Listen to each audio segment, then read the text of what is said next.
Game on Root Sports is presented by Vizzy's new Mimosa Hard Seltzer. Now available at a retailer near you. Well, fresh off an 8-1 win last night, the Mariners set their sights on 2 more wins today. It is a rare doubleheader in Seattle, with the M's playing Game 1 in honor of Negro League Baseball and Seattle's Negro League team, the Seattle Steelheads, who face the LA Angels.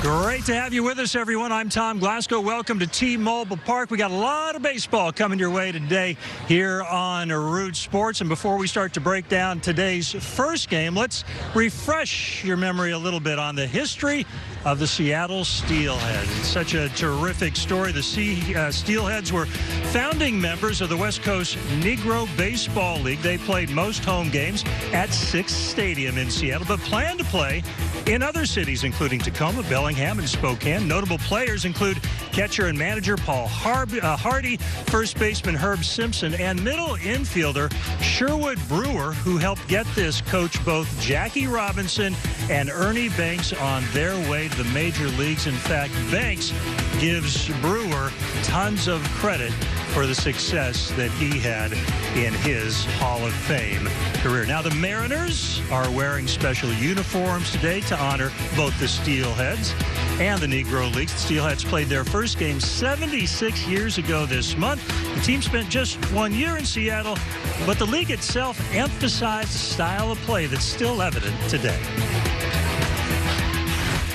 If I had to sum up the impact of the Negro Leagues, is that the Negro Leagues really brought small ball back to the forefront of baseball. Base running and play at the shortstop position was the outgrowth of the Negro Leagues. Ever since Babe Ruth, people wanted to hit home runs, and that was the big play. But one of the things that would happen with Jackie Robinson is early on in his first year, pitchers would hit him, and then he'd get on first base. Then he'd steal second. Somebody would get a hit, and Jackie Robinson's coming on to home. He got hit, I believe, 7 times in the first half of his first season. But that happened so many times that they stopped, because his base running sort of meant that they had to make sure that they did everything they could to not put him on the base path. And I think that, in many ways, is the contribution of the Negro Leagues. And although the number of African Americans in Major League Baseball has declined, we can still see that style of play in the Negro Leagues, which often comes from the Latin players who were inspired by the Negro Leagues and taught to play that style of play early in the 20th century. And so we can still see the vestiges of the Negro League style in the current Major Leagues. Well, not only an important part of baseball history, but a critically important part of our history, this nation's history. Great to have alongside Dave Valley. Dave, I love this day.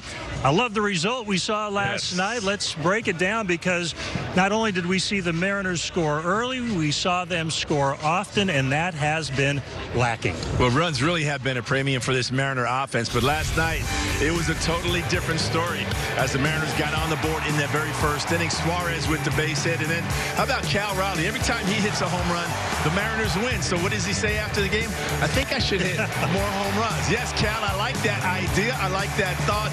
But it seems so easy after when the Mariners score 4 or more runs. Their record is staggering. And last night, they ended up putting up a good cricket number.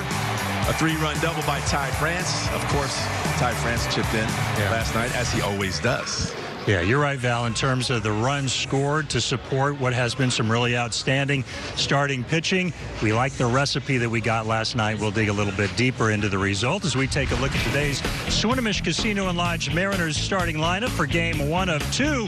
And right at the top, that grabs your attention, because for the first time in his young career, Julio Rodriguez is in the lead-off role.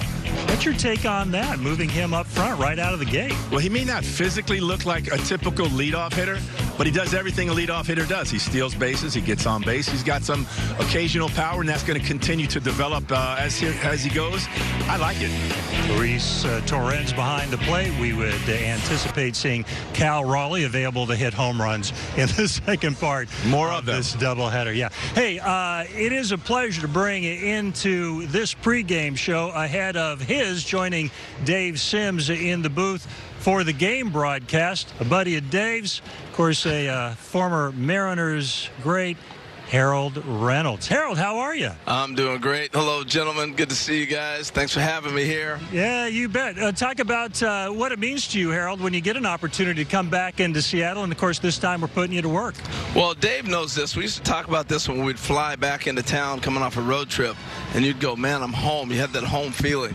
So when I was flying in last night, I was like, all these emotions came back from the days I spent in Seattle. Now, growing up as a Northwest kid, this really became my home. And so to come into here and be able to get back home to Seattle, to the Northwest, was just beautiful. And obviously, being down around the ballpark today, even though I'd never played a game in Safeco, this is my new home, so I love it. Harold, so good to see you here, brother, this morning.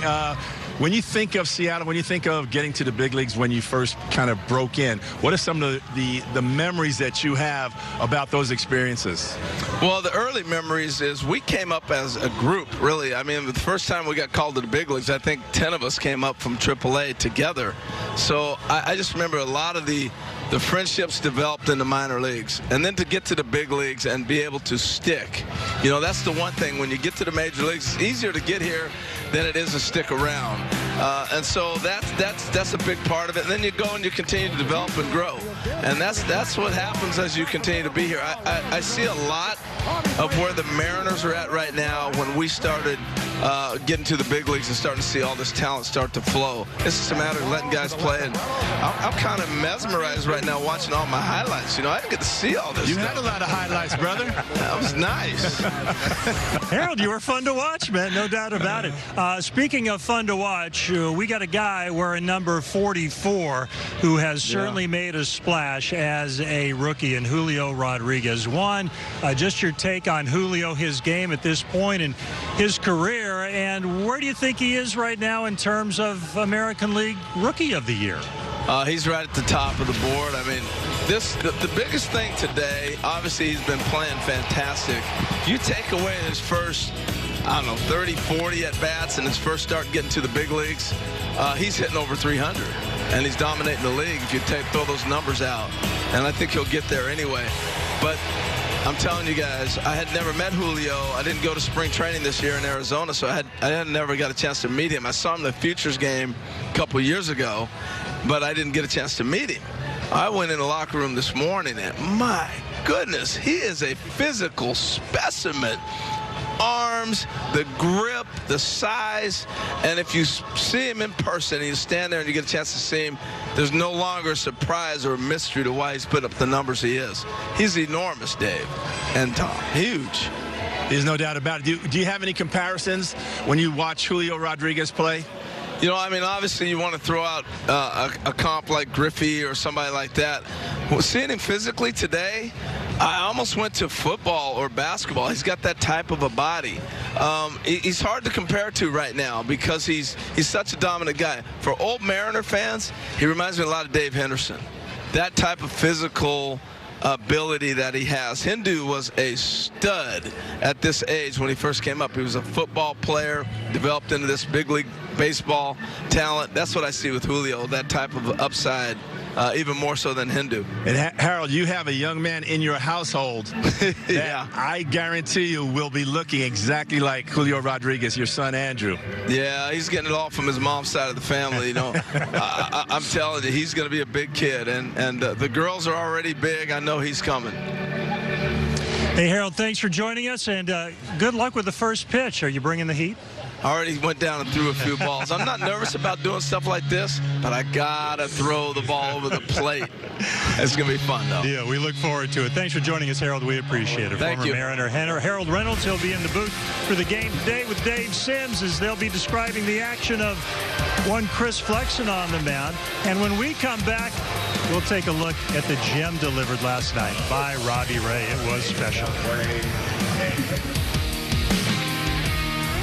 To the track, to the wall. He made the catch. Catch your team. Oh, what a play. My team. He leaps and makes the catch. Every team. As good as it gets. Only on MLB Network. Today, I consider myself the luckiest man on the face of the earth. Jackie Robinson searching home run into the left field stand. Here comes Roger Maris. Oh! There's a new home run champion of all time. I don't believe what I just saw. Cal Ripken Jr. has reached the unreachable star. This crowd on its feet and in unison. This one has a chance. Home run! Mike Piazza! The Boston Red Sox are world champions. Welcome to the first night of MLB Network. Number 600 for Jim Thome. That ball is gone. 106. That would be a new record. It is caught. Oh, what a catch by Mike Trout. The Cubs have finally won it all. The Atlanta Braves are world champions.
Local Ford dealer, home of the F-150, America's best-selling truck for 45 years.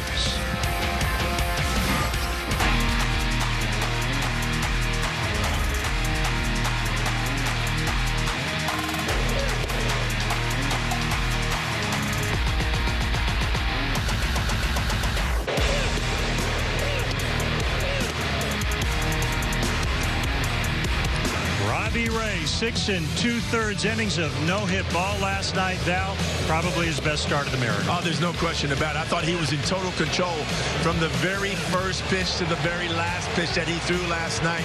He ended up going 7 innings, ended up with 3 hits, just 1 run, but those 10 strikeouts. Robbie was in command using all of his pitches, made things just look so easy, right?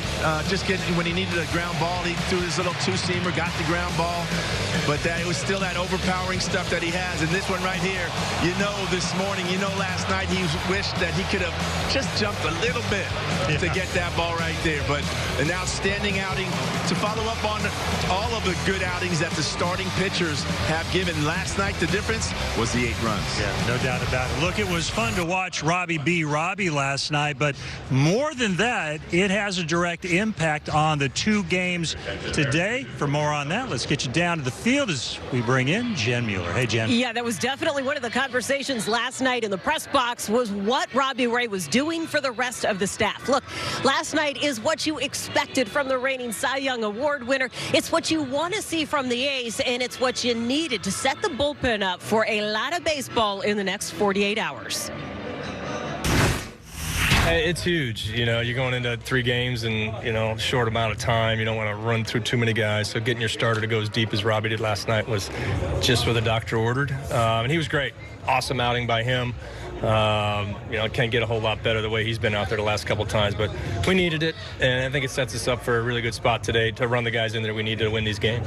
I know that not every pitcher can do what he's done in making adjustments mid-game and adding that two-seamer, but how does that maybe give guys either the confidence or just kind of like a pattern to know that you can do that? Well, I think what it shows is, if things aren't going your way, you do have to make adjustments and not be afraid to do that at this level. It's hard to do that at this level, and certainly veteran players are more capable of it and can make the adjustments a little bit quicker, and they'll trust it a little bit more. And that's what Robbie's done. But, there are times you got to make adjustments. Whether you're hitting and it's not going your way, keep doing the same thing over and over again, expecting a different result. I think we know what the definition of that is. It just doesn't end up well. So, credit to Robbie, and we've had some other guys too. We're going to need to make adjustments with their pitch usage or the shapes of their pitches, or maybe add another pitch, and the guys have been able to do it. In fact, we saw Chris Flexen do that a couple of starts ago in Houston. He is our starting pitcher for today and our EQC pitching matchup. Chris Flexen has mostly held the Angels in check. He is making his 5th career start against Anaheim. He is 2-0 with an ERA under 2. Patrick Sandoval will get the start for the Angels in Game 1. As for Game 2 and the Mariners, well, that starter is up in the air. Justice Sheffield is with the club. He is the 27th man for the doubleheader. We know that we will see him out of the bullpen today, according to Scott Service. But Tom Glasgow, the actual starter and how they choose to use pitchers in the second game will be mostly determined by how the first game goes. All right, Jen, we appreciate that. Let's take a look at the Angels lineup that Chris Flexen will be facing. And, of course, Shohei Ohtani returns to the lineup after getting last night off. And the good news is Chris has had a lot of success against Ohtani, who's just 1 for 9 against Flexen. That one hit, though, home run. And as far as Mike Trout is concerned, Flexen has only faced him on 2 occasions. Well, check out the latest episode of The Wheelhouse with Jerry DePoto. Plus, get your fix of game highlights, analysis, interviews, and previews with Seattle Mariners podcast. There's no better way to stay up to speed with all things Mariners. To listen, visit mariners.com/podcast. Hey, when the season got underway, Matt Brash was a member of the Mariners rotation. It did not work out. He's down in Tacoma, where it is working out in a new role. More on Matt. We'll reconnect with Jen. Stick around right here on Mariners Pregame. It's the ultimate power hour. Quick Pitch takes you around the league. Things are heating up for every must-see moment from the majors. The defending champs are doing what they do best. Quick Pitch, late nights and every morning, only on MLB Network. Today, I consider myself the luckiest man on the face of the earth. Jackie Robinson searching home run into the left field stand. Here comes Roger Maris. There's a new home run champion of all time. I don't believe what I just saw. Cal Ripken Jr. has reached the unreachable star. This crowd on its feet and in unison. This one has a chance. Home run! Mike Piazza! The Boston Red Sox are world champions. Welcome to the first night of MLB Network. Number 600 for Jim Thome. That ball is gone. 106. That would be a new record. It is caught. Oh, what a catch by Mike Trout. The Cubs have finally won it all. The Atlanta Braves are world champions.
game on Root Sports is presented by Vizzy's new Mimosa Hard Seltzer. Now available at a retailer near you. Let's take a look at the Valentine Roofing Roof Report. As you can see, the roof is open. I will refrain from any commentary regarding the weather we've had in Seattle this spring. I can tell you we don't have much of a chance of any showers until we get to about 8 or 9 o'clock tonight. Game 2 of the doubleheader. That'll be at about 40%. So keep your fingers crossed. Hopefully that roof will stay open through both of today's games against the Angels. Tom Glasgow with you. When the season began, as you know, Matt Brash was a member of the Mariners' starting rotation with some very high expectations. However, control issues got the best of him, and he was sent down to AAA Tacoma. Earlier this week, we also sent Jen Mueller down to AAA Tacoma. Now, unlike Matt, Jen was not demoted. But Matt was, and Jen, I got to give him a ton of credit because obviously that had to be tough, not only to get sent down to AAA, but to have your role changed, starter to bullpen. But my goodness, it looks like it is really paying off. He is throwing straight gas out of the pen, as if he wasn't already throwing hard as a member of the starting rotation. He has been put in a number of different situations to prepare him for the role of closer, and he is succeeding and excelling, converting on 2 save opportunities this week. In fact, he has got a consecutive scoreless appearance streak of 10 games. That goes back to May 25th. During that time, he has allowed just 5 hits, 2 walks, and 16 strikeouts. But what he is really looking for and how he knows he's having success is the fact that he is getting first pitch strikes.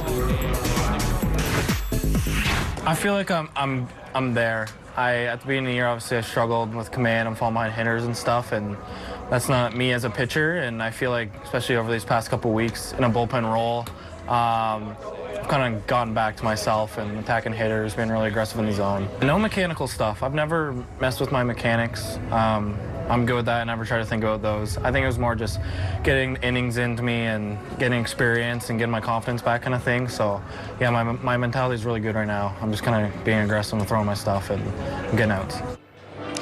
It was good to see Matt. It was good to talk to the guys down there, and we had a chance to see the automated strike zone in action. You will get a full report on that tomorrow on Mariners All Access. The entire show coming to you from Tacoma. We'll get reaction from the pitchers, catchers, and hitters on what the automated strike zone does and the value of catchers when they are not stealing strikes. That's coming up tomorrow. But coming up in Game 1 today, it is Patrick Sandoval for the Angels. And you know what? He has had a rough go of it against the Mariners. 0-3 and 4 career starts against Seattle. The Mariners look to make it difficult in Game 1. Mariners pregame is brought to you by Vizzy Lemonade Hard Seltzer. It's the ultimate power hour. Quick Pitch takes you around the league. Things are heating up for every must-see moment from the majors. The defending champs are doing what they do best. Quick Pitch, late nights and every morning, only on MLB Network. Today, I consider myself the luckiest man on the face of the earth. Jackie Robinson searching home run into the left field stands. Here comes Roger Maris. There's a new home run champion of all time. I don't believe what I just saw. Cal Ripken Jr. has reached the unreachable star. This crowd on its feet and in unison. This one has a chance. Home run! Mike Piazza! The Boston Red Sox are world champions. Welcome to the first night of MLB Network. Number 600 for Jim Thome. That ball is gone. 106. That would be a new record. It is caught. Oh, what a catch by Mike Trout. The Cubs have finally won it all. The Atlanta Braves are world champions.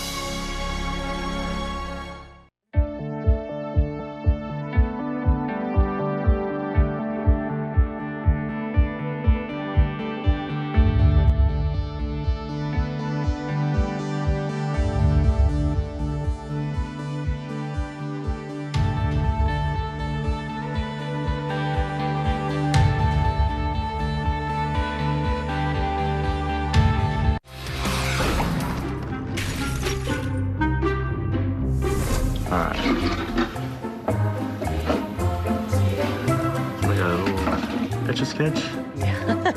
I think you were the fastest one to get that. Can you draw anything on it? Nope, I'm not artistic like that.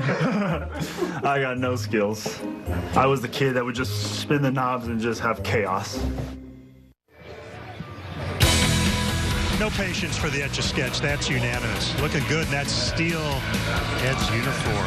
Chris Flexen, who last season in back-to-back starts against the Angels around the All-Star break, 1 run allowed over 14 innings. Book it. We will certainly take more of the same in game 1 of 2 of this split doubleheader.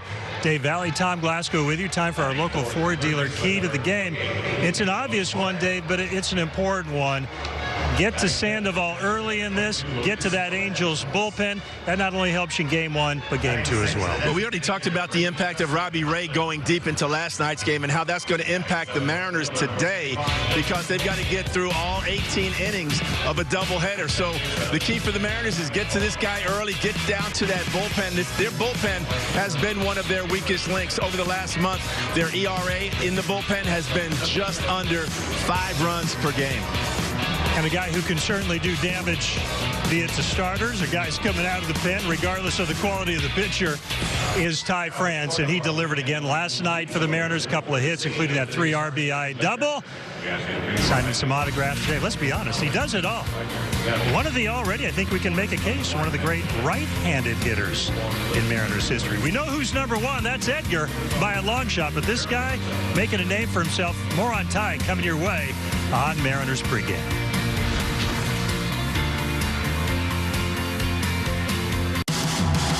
MLB Big Inning brings you the biggest plays of the night, live as they happen. Don't miss the ultimate baseball highlight reel. It's nonstop action on MLB Big Inning, every night on MLB.tv. Today, I consider myself the luckiest man on the face of the earth. Jackie Robinson searching home run into the left field stands. Here comes Roger Maris.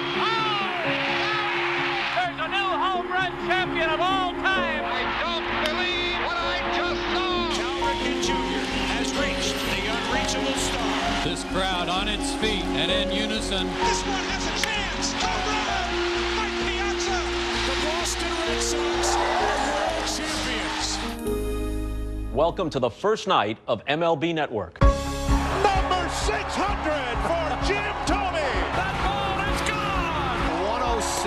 That would be a new record. It is caught.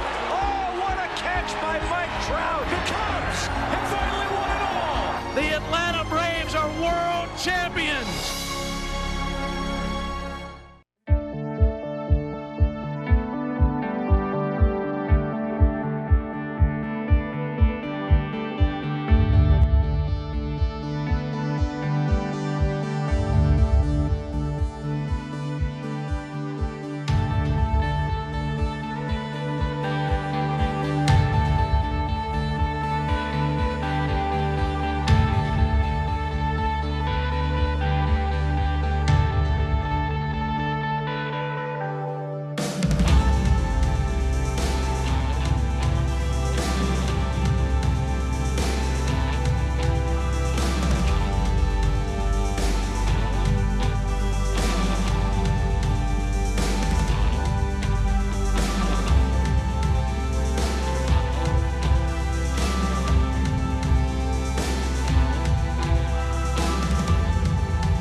Number 23, one of the best in the bigs, handling that bat. Last night, he extended the Mariners' lead from 4-0 to 7-0 with a 3 RBI double in the fourth inning.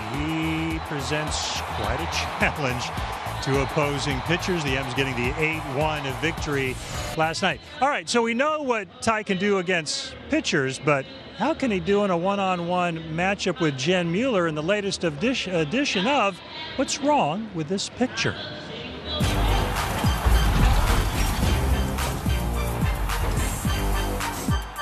You're going to take a look at these one at a time and tell me what's wrong with this picture.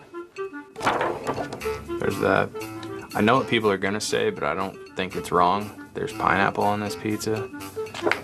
I don't have an issue with that. I think that's perfectly fine. Just on Hawaiian pizzas or on any pizza? Any pizza. I'm a pineapple on pizza type of person. I feel like people are upset that the dog's sleeping on the bed. I would be more sad that the dog's at my feet and not like laying on my pillow. Oh, there's a big issue here. So we gotta rinse our plates before we put them in the dishwasher. At least rinse it. You don't have to. I don't understand when people wash it to put it in the dishwasher, but at least rinse your plates. It's the easy one. It's on backwards. Don't do that. From a star hitter to a star in the making, Julio with 3 hits last night. He's leading off today in Game 1. We got more Mariners pregame just ahead. Hey kids, join MLB Network and your favorite players for a show made just for you. Play ball. It's all the big moments, bat flips, and amazing plays from an exciting week of baseball and tips to up your game. Saturdays, 10 a.m. Eastern on MLB Network. Today, I consider myself the luckiest man on the face of the earth.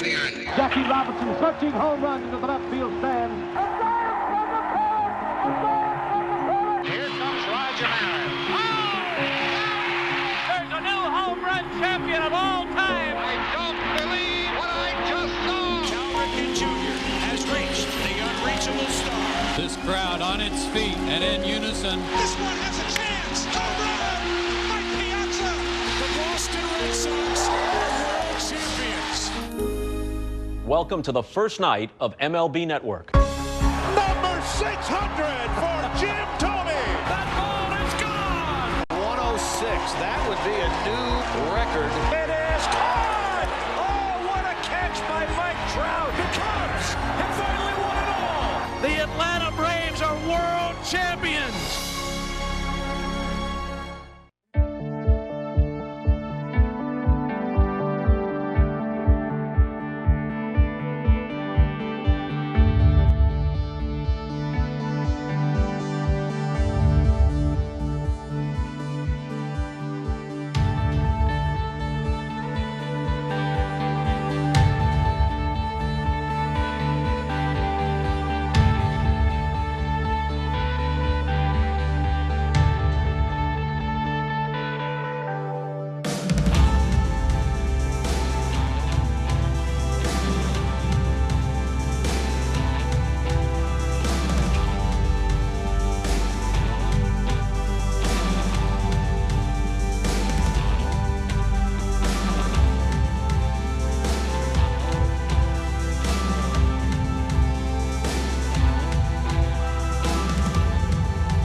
Mariners baseball on Root Sports is brought to you by First Tech Federal Credit Union.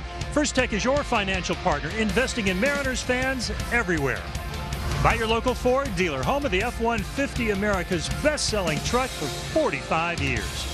And by Emerald Queen Casino. Bet, watch, and win at the all-new EQC Sportsbook.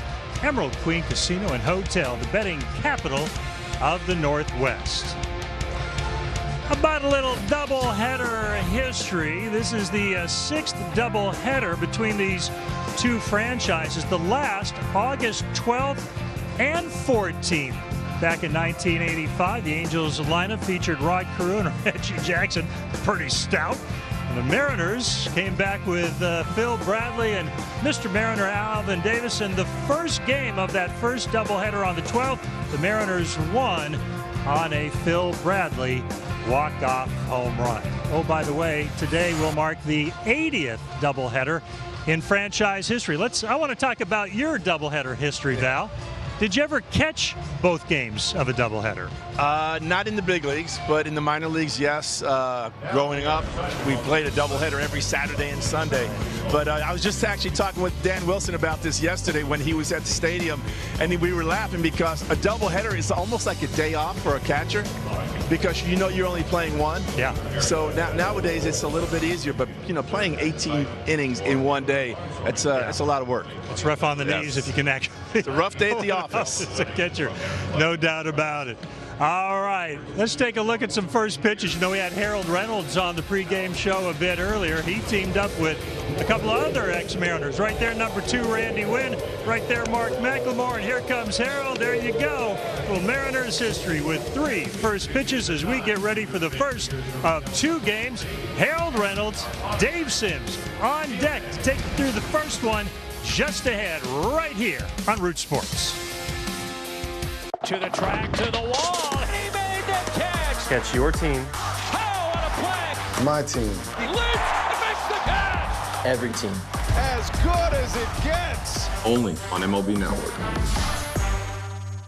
Today, I consider myself the luckiest man on the face of the earth. Jackie Robinson searching home run into the left field stand. Here comes Roger Maris. There's a new home run champion of all time. I don't believe what I just saw. Cal Ripken Jr. has reached the unreachable star. This crowd on its feet and in unison. This one has a chance. Home run. Mike Piazza. The Boston Red Sox are world champions. Welcome to the first night of MLB Network. Number 600 for Jim Thome. That ball is gone. 106. That would be a new record. It is caught. Oh, what a catch by Mike Trout. The Cubs have finally won it all. The Atlanta Braves are world champions.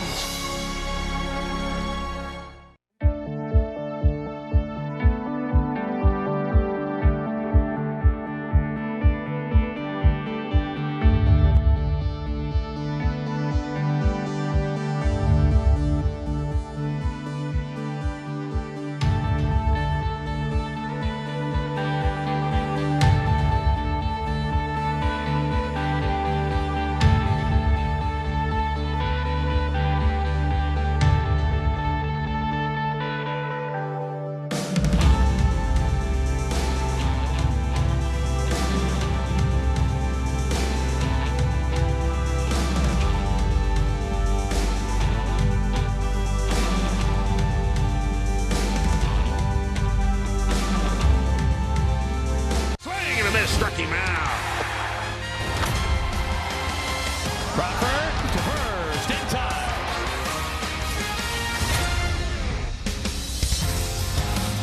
We've got triple header action down here at T-Mobile Park. A couple of soccer games and a couple of baseball games. And folks making their way into the ballpark at T-Mobile Park and celebrating the great Edgar Martinez. And also we celebrate the Steelheads, the Seattle Steelheads from 1946, their lone year in the Negro Baseball Leagues. Welcome everybody to Mariner Baseball. I'm Dave Sims, and a special pleasure today. We've got Harold Reynolds from MLB Network and a former great second baseman with your Mariners. And let's go right to the lineups here, as the Mariners are taking on the LA Angels in game number 3 of this 5-game series. And Mike Trout, he's going to be a guy that you have to deal with. And H, run us through the lineup here. Well, anytime you look at Mike Trout, you got to go, yes, MVP. You look there, that's Ohtani, MVP. But I look at the top. What's really made their lineup click has been Taylor Ward. He came out of nowhere. Nobody expected him to do what he's doing. And when this kid now emerged, it allowed Trout to move down, Ohtani to move down, and it lengthened their lineup. So that's a big key for me. No question about it. And Chris Flexen will be facing that lineup. And Chris Flexen, tell you what, his 2-8 record, I don't think it says enough about what he's done. He's been a hard luck pitcher, not a lot of run support. Not a lot of run support, and I love his delivery. There's a lot of deception in it. You know, you're going to hear his arsenal. We always talk about guys that have a fastball, slider. Everybody throws in the mid-90s nowadays, right? But the way he delivers, it just throws guys off to me. He's going to be at the top of the zone once you try to attack. I think that's where he's got to go with Trout, up at the top a little bit more. Those 2 balls, the last 2, is where we'll see with Trout. Ohtani seems to be able to reach that a little bit more. So they give him a little bit up and down look in the lineup. But I look at the fact that he uses that 4-seamer at a higher percentage than everything else. A lot of guys have flipped that around. And I think that's why we have so many guys walking in baseball, because you're going breaking ball first, then fastball. I think he's had big success today. Take a look at the Mariners defense. Dylan Moore is going to be in left field. Well, you got Dylan Moore really getting an opportunity to do his thing. But, hey, look, let's just get to the real show package, and that's Mr. Rodriguez in center. I mean, to me, him and Crawford make the whole lineup here. The difference with Toro being able to play second base now. And I watched Suarez when he was at Detroit playing shortstop. I like him at third better. I think he settles in pretty good here in Seattle now, back to his natural position. Well, we are ready for action here. And this is a real treat to be working with you, Harold. Yeah, man. I had a suit ready. I carried it all the way from the West Coast I went to the Combine in San Diego. I had it in my suitcase for a week because I said, Dave Sims is going to be bringing it. I got to have a suit. And next thing you know, I'm in a baseball uniform. Hey, you're right at home. Came in sweats. Hey, welcome home, man. Welcome home. And, and a lot of people in our audience fully know well this has been an opportunity that a lot of African Americans don't get a chance to work together on the telecast in the regular season, and so it's a privilege to be with you, my man. Well, it is an honor to do this, and be celebrating the Negro Leagues in a sense is big. You bet. First pitch, fly ball. Julio's going to take care of it. Do you love the joy that kid plays with? Oh, he is just energy, excitement. He's what the game's all about. And you see the first pitch being swung at by Ward right there. That tells you that the Angels know about flexing stuff too. When you know you got a guy that has pretty good stuff, you don't want to get deep in the count. Well, here is Mike Trout, held in check last night. He's having a bad year, right? Yeah, right. Not having a bad year against the Mariners. 2 2-run homers on Thursday night. I've known Mike since he walked into the MLB Network studios when he was 17 years old. That's right, I remember, yeah. He has not changed. Same person. Good guy, and I'll tell you what, you look at the video of him when he was visiting with you guys, you forget. You see him now, he is a big man. Oh, he's a big man. He's grown into that body. His dad's a big man, and you knew it was all there. The one thing you see, if you go back and look at Mike's swing like when he was 17, 18 years old, the foundation was laid. It's very similar, and that's what the greats do. They don't change a whole lot. And as you can see, this Flexen, I was talking to you how I thought he might pitch Mike Trout. That seems to be his kryptonite, top of the zone. If you can live up there and execute your pitches, you got a better shot. You go down low, look out. Go get it. He went oppo a couple of nights ago. There's 4 pitches at the top of the zone. Yeah. He went opposite field, a home run in the 3rd inning on Thursday, and straightaway center in the 7th. Nice job at you, Randy Wynn and Mark McLemore, throwing out the first pitches. Swing and a miss. He was in launch mode. Yes, he was. 3-1. He's looking for a fastball down. Actually, this is a good pitch, but you know what Flexen did to make him miss this ball? He didn't throw it quite with the same velocity. And it looked like Mike was waiting a little bit more. It was 91 mile an hour, a little cut on it, too. Mariners wearing the steelhead uniforms. The big pitch here to Trout. Strike 3 call. Did not like the call of Adam Hammery, who has balls and strikes today. David Arrieta at first, Nick Marley at second, and Hunter Wendelstedt at third. 2 down. Well, you're going to want this pitch if you're Flexen. I mean, that's as good as you're going to get, and that's a little bit in. And if you can get that pitch, but I think what set it up, Dave, he threw 5 balls at the top of the zone. So you're forcing the umpire to start to look up there too. Here's Shohei Ohtani. And boy, every time you talk about scouting report with these Angels, it's a supporting cast. Don't let those cats on base. So these guys come up with traffic all over the place. Yeah, somebody asked Scott Service what's the difference. I guess I asked that during his little time. Yeah. What's the difference with the Angels? And he focused on your point you just made. You gotta contain Trout and Ohtani if you want to have a shot with these guys. Ohtani had yesterday off, mainly because he knew he was going to be getting about 8 at-bats today in this doubleheader. He went 2 for 4 Thursday night, a couple of singles. He's thrown 2 perfect pitches. Infield pulled around to the right for Shohei.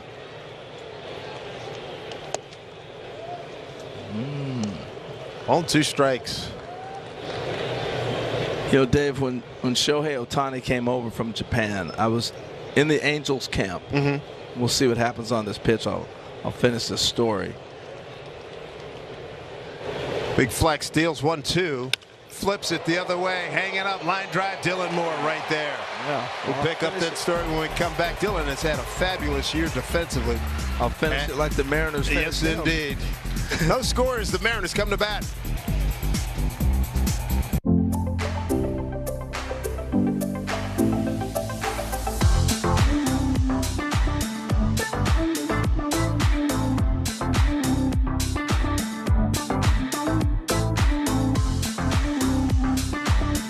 Good nights lead to great mornings. Get generic Viagra shipped discreetly to your door at RexMD.com. Your consultation is free. There's no copays, no doctor office visits, and your shipping is always free. Visit RexMD.com right now. What can you expect from ButcherBox? 100% grass-fed beef, organic free-range chicken, heritage breed pork, and so much more. From farmers who believe in raising animals with care, with no antibiotics or added hormones. Ever. All with free shipping right to your door. Together, we can make a difference, one meal at a time. Get free bacon for the life of your membership. At Boll & Branch, we don't make bedding like everyone else. We make it better. We prioritize thread quality, not thread count. We source the finest 100% organic cotton to make the softest, most luxurious fabrics on earth. We're free from toxins, the way home should be. Boll & Branch is made different, so you can sleep better at night. Experience the difference at bollandbranch.com. About to swing the bat against Patrick Sandoval. Let's take a look at the Mariner lineup, Harold. Well, a couple things that stand out to me. Julio Rodriguez's first game starting as a leadoff guy, so I'm looking to see how he might attack. In this case, just be yourself. Don't try to do anything different. And then the other one is the designated hitter, Justin Upton. After being hit in the head with that fastball last night, I got a chance to see him take some BP under the cage, talk with him today. He felt fine. And with a left-handed pitcher, I thought this was a great move by Scott Service and staff to put him in the game right now where the ball's going to be coming into him, any off-speed pitches. It just takes away that hesitation and gets that courage back in the box real quick. I tell you what, when I saw the lineup and I saw Jay Up's name in there, I was like, wow, that's amazing, because I was speechless when he got hit last night. That was crazy. Well, that's one of the reasons you go get a veteran player like Justin. You don't expect him to get hit in the head, but that speaks volumes to the players. The other kids say, hey, I'm sticking around and playing for you. So Julio, they're the first player that, as far as we know, first 65 games, batted every position in the batting order. It's first time leading off here. Wow. Wow. That's a lot of movement. Yep. I didn't realize that. Patrick Sandoval, breaking ball. Well, he's so dynamic. Clearly, he doesn't profile in a sense of the leadoff hitter back in the day, but he does in the modern game. You know, we've seen guys with power. We've seen a lot of guys do a lot of different things. He reminds me of a Ronald Acuna at the top of the order. He's got that kind of potential to hurt some people. High fly right center field. Taylor Ward is there. Take a look at Patrick Sandoval, 6'3", 190 out of Mission Viejo, California. Got 10 starts. Here we go, the 54 innings. 54 Ks to 26 walks. And for Sandoval, look at his arsenal, Harold. Well, the one thing you'll see is that with the left-hander, he's going to try to pitch like he did with Rodriguez, get that ball in the outside half. If he stays outside, he'll have a successful day. If he leaves the ball in the middle where these graphics are or into the right-handers, he's going to have big-time trouble today. So obviously, we're rooting for the ball in. There's Ty France. 2 for 4, 3 runs batted in last night. Cleared the bases with a double in the 4th inning. And this is coming off a day off. I always like hearing about guys, when they get that day off, what it means to them. I mean, you've been there getting that mental break. Yeah. Oh, it's a big-time mental break. And just trying to regroup, recheck. Bouncing ball goes foul. You were going to tell a story about coming out of that first inning. We were talking about Shohei Ohtani. Yeah, Shohei Ohtani. The fact that when he went to spring training, there was such hype about him, you really didn't know. And Mike Trout and Justin Upton pulled me off to the side and said, I've never seen power like this. Now, this is before the rest of the world. We've all seen it now. And when those two said that, I had to check myself because they've been around a while. And they're pretty good power hitters themselves. So he kind of separated himself. How about the year Ty Francis having 320? And plate coverage supreme. He is one of the best in business in that regard. Well, I love to talk to other players, other managers, see what they think. Spoke with Dusty Baker about the Mariners a few weeks ago before I even knew I was doing this game. And he said that Ty France one of the best hitters I've seen. And if Dusty's saying that, yes, after his 40 years or 50 years in the game, that's impressive stuff. Having been mentored by Mr. Aaron, yeah, you betcha. Trout DH'd last night. Normal center field spot here today. 2 outs. Sandoval coming off his last performance, losing effort against the Mets. That was in Anaheim. He went 6 innings, 8 hit, 2-run ball, walked 2 and struck out 8. His victories this year against Cleveland, at Oakland, and against the A's at home. There's J.P. Crawford. Boy, nobody fell in love with these uniforms more than J.P. when these were broken out a couple of years ago. It's a good-looking uni. It really is. It looks even better when you get up close. Mm-hmm. When I got a chance to see it up close, and then you throw the socks and you throw a little style, a little swag in there, like JP's got it going on, it's nice. 1-0 from Sandoval. Nice pitch. What have you guys been saying about the Mariners to this point in the season? Well, you think about it, they're really only 2 games off of pace where they were last year. And they're a lot like a lot of clubs in the big leagues right now. It is survival of the fittest. There's so many injuries across the big leagues. So if you can come back, you can get Haniger back, you can start getting guys healthy and still keep the ship from sinking, you got a shot. Especially this year with an added, playoff team, wild card team. 1-2 to JP.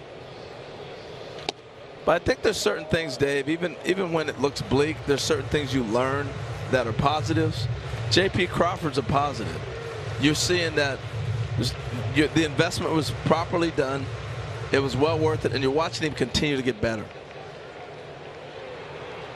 2-2, 2 out, nobody on. Bottom of the first.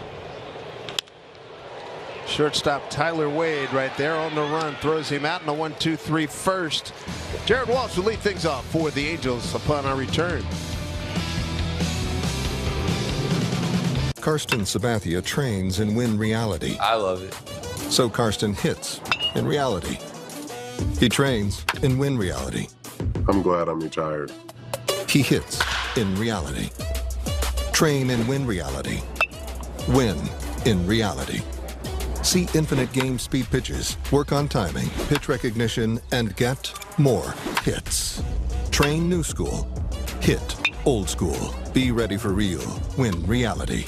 Hey guys, Gronk here to talk to you about your hair game.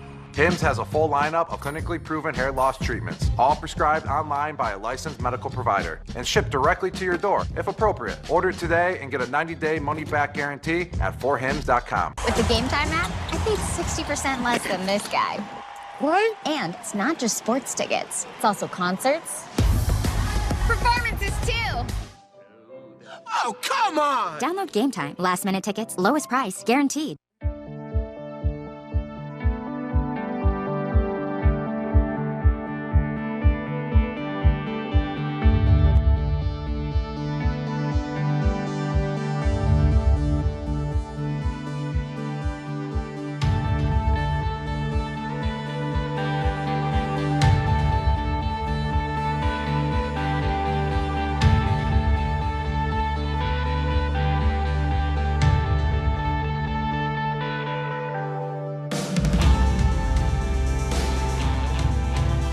Doubleheader today, and I worked game number 1 with my man Harold Reynolds. Good to see you, man. Great to see you, man. This means a lot to a lot of people to see two black gentlemen doing a baseball game. All right, we got that out of the way. Let's talk some more baseball.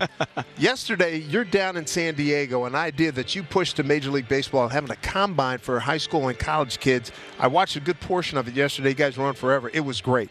Oh, it's fantastic. Very well organized. I mean, we discussed it a few years back, but John D'Angelo, Morgan Sword, Commissioner's Office, they got to push it and make it happen. They did an amazing job of organizing it. But the uniqueness of our sport when it comes to the draft, you have a high school player and a college player in the same draft, not ever getting on the same field. That's a good point. So it allows the scouts to evaluate them mano per mano. Let's see who really is better. Is the kid from California in high school as good as the guy at USC that throws the ball? Let's see. So pretty good stuff. It was great. And one more note on that. The one kid you had, from Curacao, switch pitcher, switch hitter, and he's a dynamic young player with some serious talent. Durango, man, he was special. 2-0 here to Jared Walsh.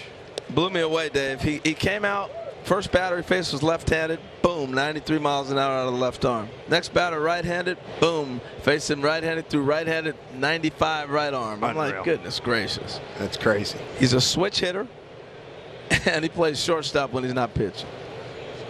Swing and a miss, top of the zone. Well, this is what they stand with the game plan. Flexen's been at the top of the zone. I don't know how many pitches he's thrown, but if you look at the pitches, they've been at the top of the zone. He stayed up there with Ohtani. He stayed up there with Trout. He's executing. That's why you're seeing so many pop flies right now. Flex looking to get back on the winning track. Up high. His last win was against Houston. That was a beauty. That was here at home. He went 7 innings of 7 hit, 1 run ball, 2 walks, 6 strikeouts, 99 pitches back on the 27th of May. Since then, a no decision and a couple of losses. Hard luck loss at Houston.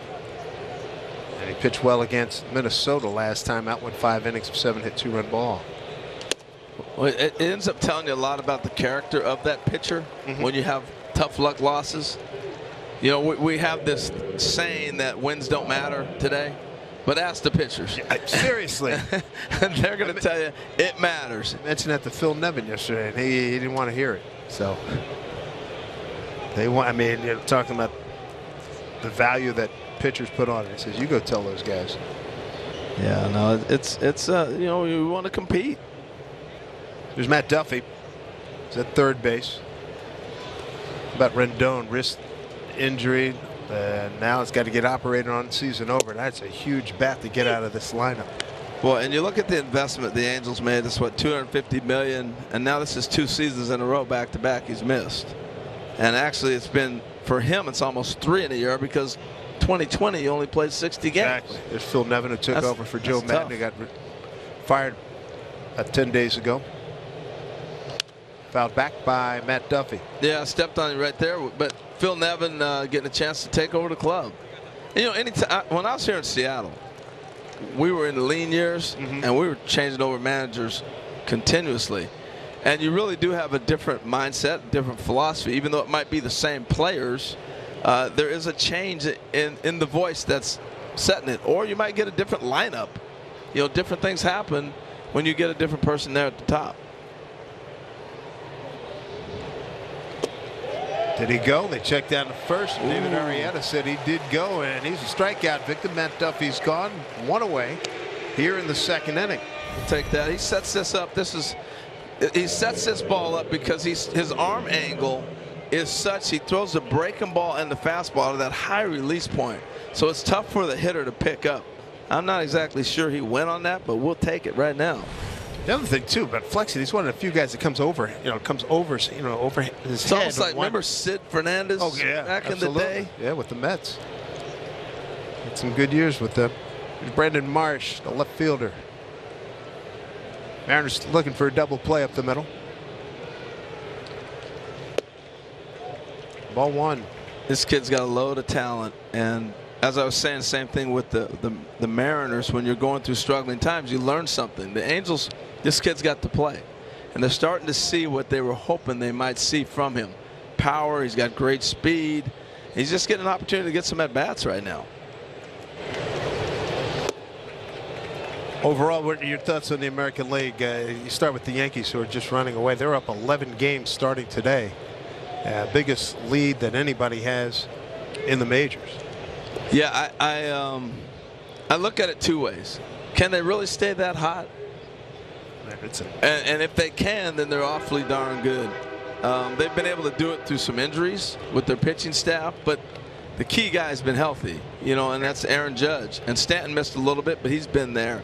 And they've had most of their players on the field, unlike what the Mariners have gone through, the Angels have gone through, stuff like that. The story of the American League for me, Dave, it's about health.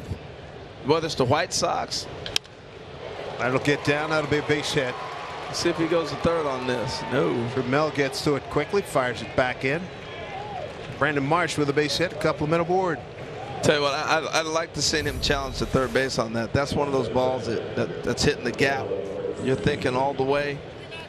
Anytime this ball's gapped and you make that left fielder go, the right fielder go get it. Trammell does a nice job of getting over there and setting himself up.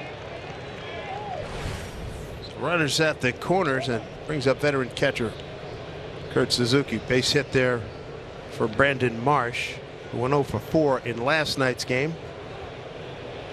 It's his first hit of the series. He's now 1 for 8.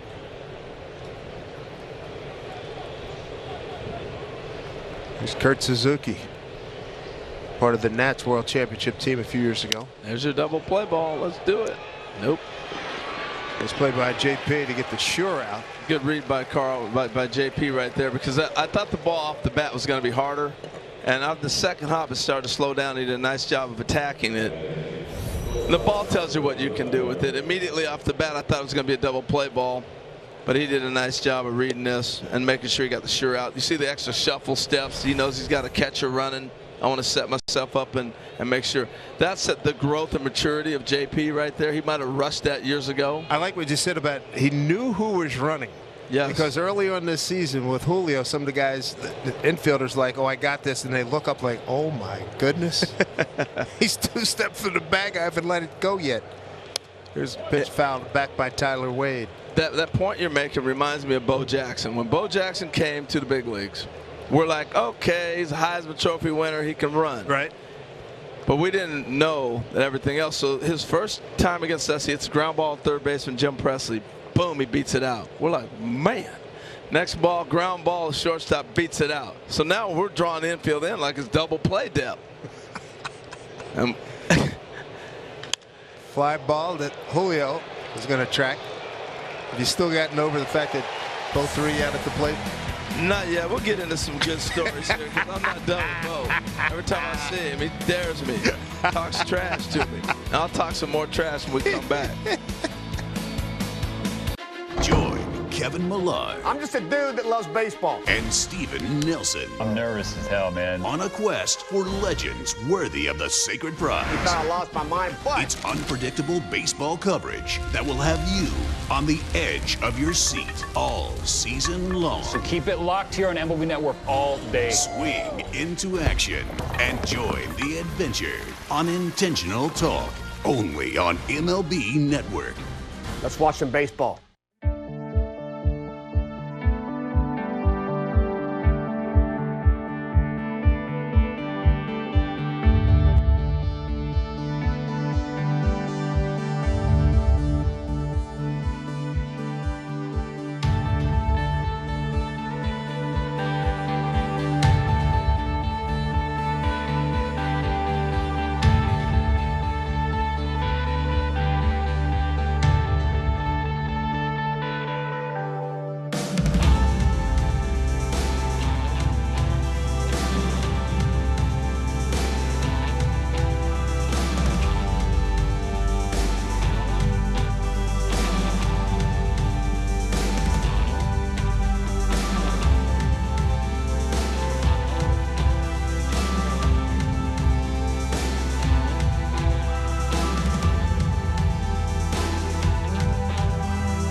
Scan the QR code on the screen to lock in the JP's Pack Ticket Special for tomorrow's game.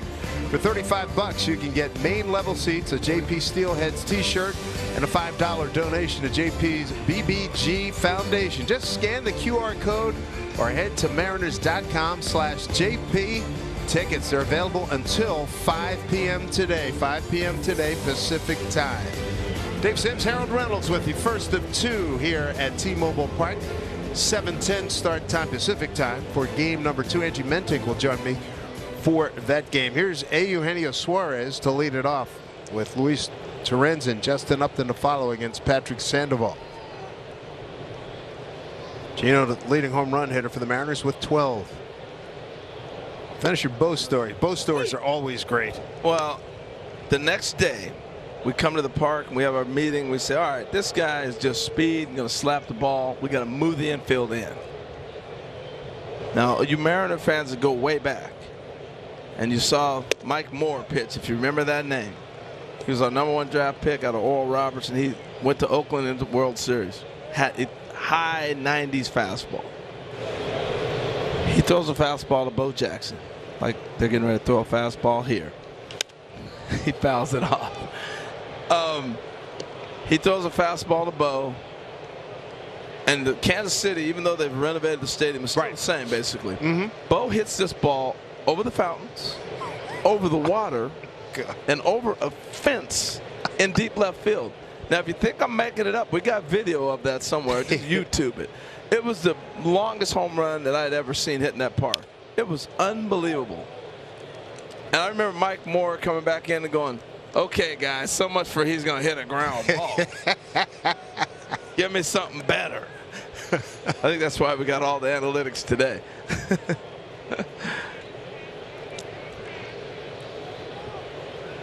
1-2. Swing and a miss. How about this particular piece of video? Oh, y'all getting ready to dog me here.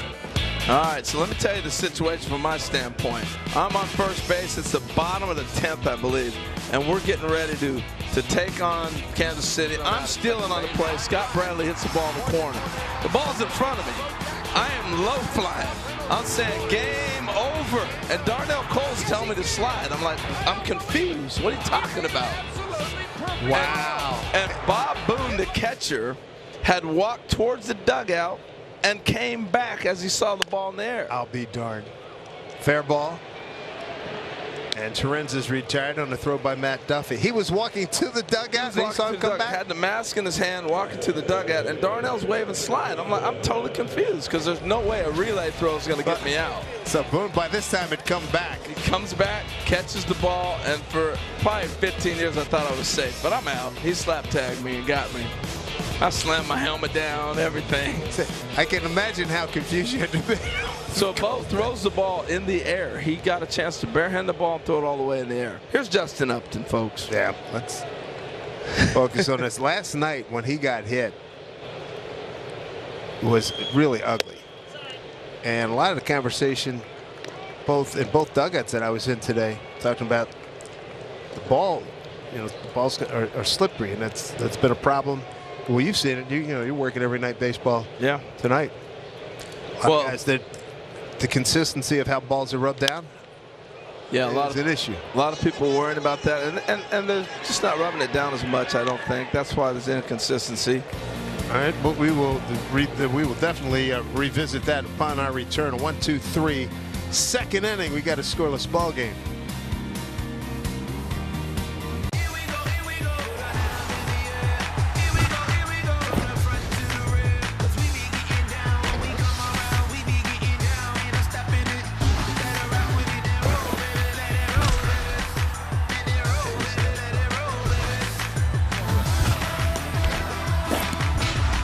Watch games and coverage all day, every day, your way on MLB Network.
the celebration on Thursday, June 30, against the Athletics.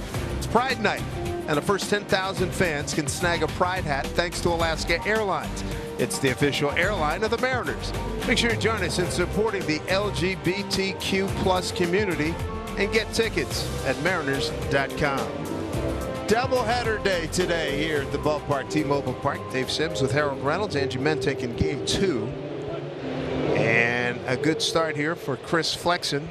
He's given up just one hit. He's walked one, struck out two. He's got Luis Rengifo switch hitting second baseman. You know, this is the time, Dave, as we head into the top of the third. Pitchers got patterns. You start figuring out what have they been doing. Flexen, for me, great job right there throwing the first pitch breaking ball. He hadn't done that. So now you give the Angels something different to think about. And then he goes with the changeup away. Most of the game, he's been where? Top of the zone. So he's already starting to make his adjustments. This is what you look at and you think about when you're sitting on the bench. Adjustments to the adjustments to the adjustments that keeps on going. 1-1. Infield pulled around to the right and he slaps it the other way.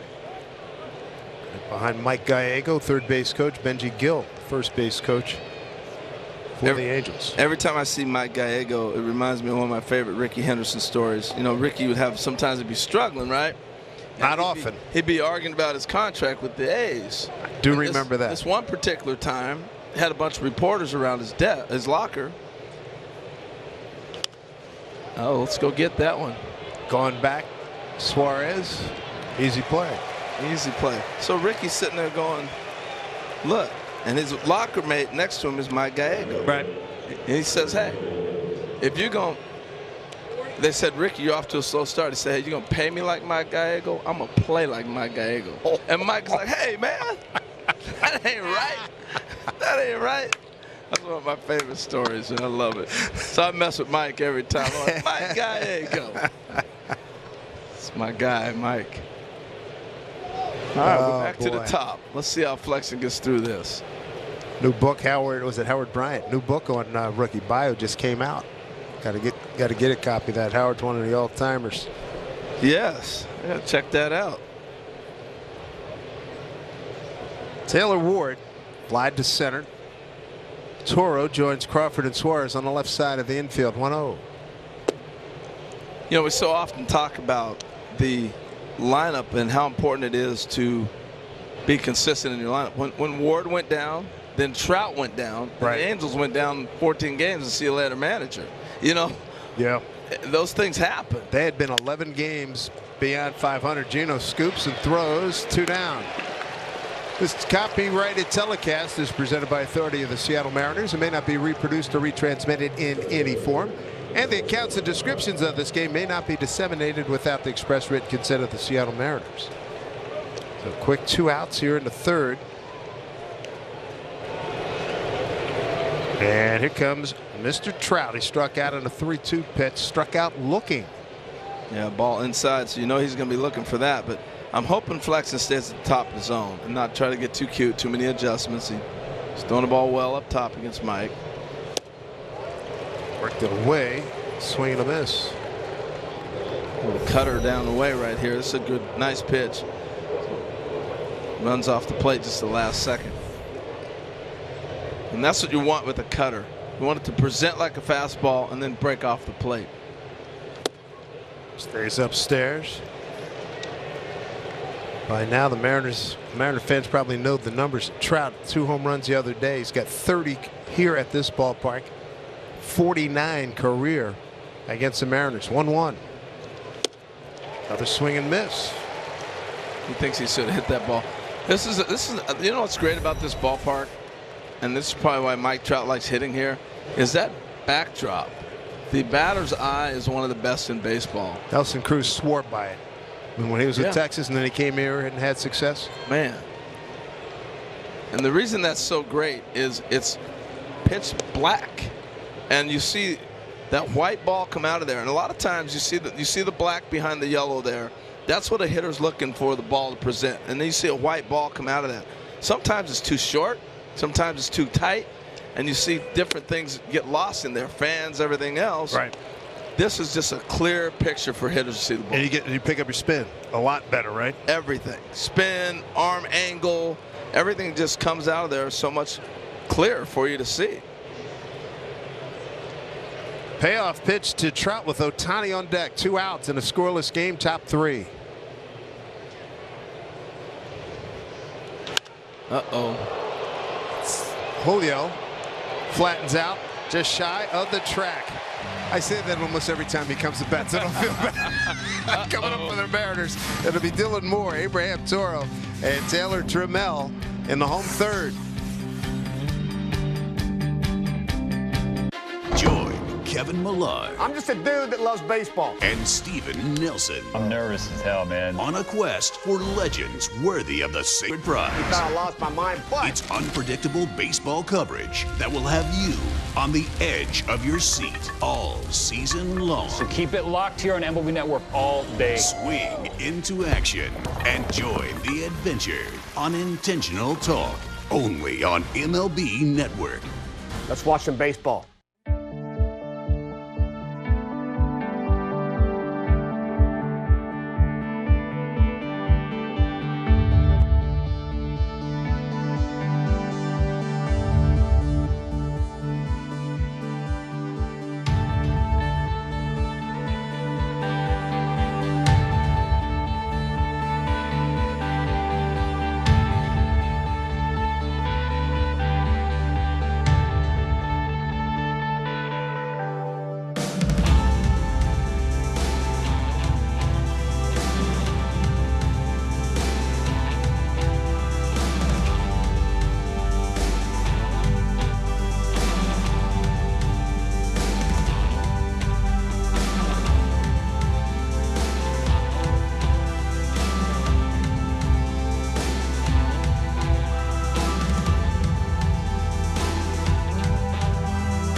Let's check out the T-Mobile coverage cam. Good ride here, Harold, that we take a couple, 3 times a day. Kevin Bodie does a great job operating this camera. Got some thick clouds above, but I tell you what, it's a very pleasant temperature right now at 61 degrees. Nice day here. Very nice. See if the Mariners can get going. Patrick Sandoval, left-hand starter for the Angels, has gone 6 up and 6 down with 1 strikeout. There's Dylan Moore.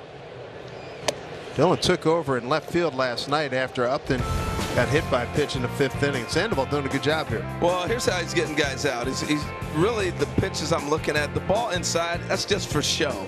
But he's getting guys out on balls away, particularly the right-handed hitters. Like the first pitch to Moore, that was strictly to show. Now he wants to go back outside. So as you're discussing and you're sitting in the dugout, you start making those adjustments.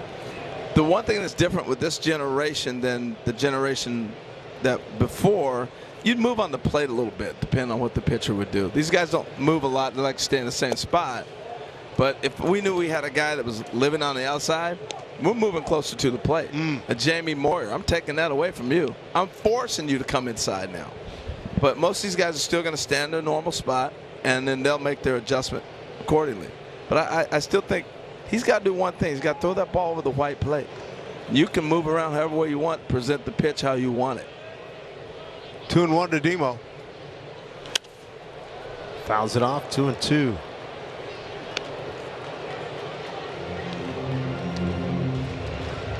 Sandoval 3-2, leading winner on this staff. As you look at Abraham Toro, leading winner on the Angels staff is Lorenzen, who took the loss last night. He's got 6 wins. Shohei Ohtani's got 5, and Syndergaard's got 4.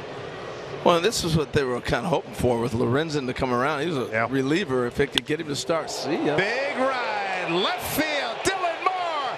Bye-bye. It's 1-0 Mariners. Demo with his 3rd home run of the season, RBI number 9.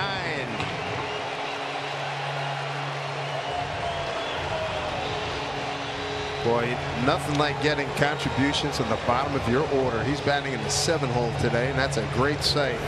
Well, if you watch this at bat, Sandoval got away from what he's been trying to do. That ball's even middle end. He's trying to get it outside, and it came back over the plate, and Dillon stayed with it. You don't hit good pitches, you hit bad pitches for homers. And that was just a bad pitch. It came back over the plate. He jumped on the changeup. See ya. Great AB. It's Abraham Toro. Been scuffling. Strike one. Abraham switch hitter. 164 his batting average.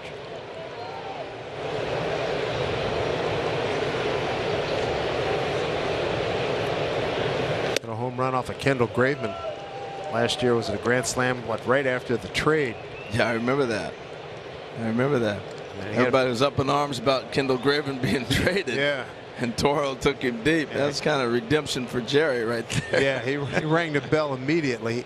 Finished with a .252 batting average last season. Playing in 60 ball games. But right now the 164. I think he'd be the first to say not indicative of what he's capable of doing. Here's 3-0 pitch. And a 4-pitch walk. I'm not seeing the same pitcher we saw early in the game. I think this is the time when the Mariners make a little bit of run at him. Now you got a left-handed hitter to come up, but this is the inning you get to him. When you're on the bench, you're looking at things like this and going, all right, boys, it's time. We got him where we want him. You know, Moore had a deep count at bat right there. He wasn't close to Toro. I think a lot of times we think get deep in counts. The pitcher dictates that. If he's not throwing anything close to hit, you're not swinging anyway. It's Taylor Trammell.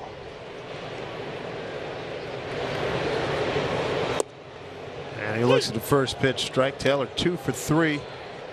Got hits in his last 2 times up last evening. 6th inning RBI to right and a base hit to left in the 8th inning. I love this kid. I still think the upside is huge with him. Saw him in the Futures game a few years ago. He's the MVP of that game. Just talent. Crazy talent. Fooled on that one. He's behind 0-2. Done a good job playing in right field.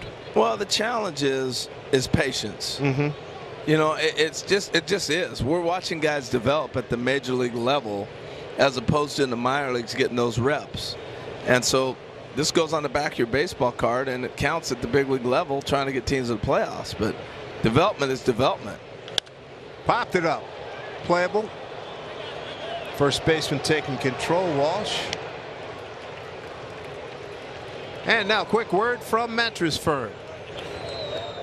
Mattress Firm's Season of Dreams sweepstakes could take you to the All-Star Game. Go to MLB.com/Season of Dreams to view official rules and to enter the Season of Dreams sweepstakes today. Top of the order now, Julio Rodriguez. Julio with a fly ball to center to right field to open up the Mariners home first. I had a pleasant conversation with this young man. You spent some time with him today? Oh man, he's on at the best. Wow. And I just was. It's like, dude, you ever have a bad day? You know, that's it pretty well. Slicing drive. The Trout is on. Look out! Wow, man, those collisions are scary. That thing was slicing all the way, and Ward thought he had it, but you know, Trout's the captain out there. And as you look at the two guys right there, you do not want to run into Mike Trout. No, you don't. I mean, that's the center fielder's ball. You can see him tracking it all the way. The one thing they did do well is they went behind each other. Yeah. You know, the right fielder went behind him. I don't know if that. It was kind of loud when that ball went up, and if they weren't able to hear. Sometimes when you get in the outfield and that crowd is yelling on a fly ball like that off the bat of a star player, it looks like a home run, right? So everybody gets excited, and the volume goes louder. Right. And the communication becomes a little more difficult. There's Ty France flied out to center.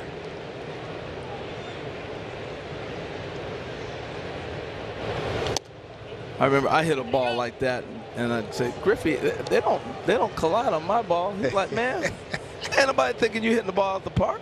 I can hear Junior. When I hit a pop up, they cheer. I can hear Junior right now with that. 1-0 here to tie.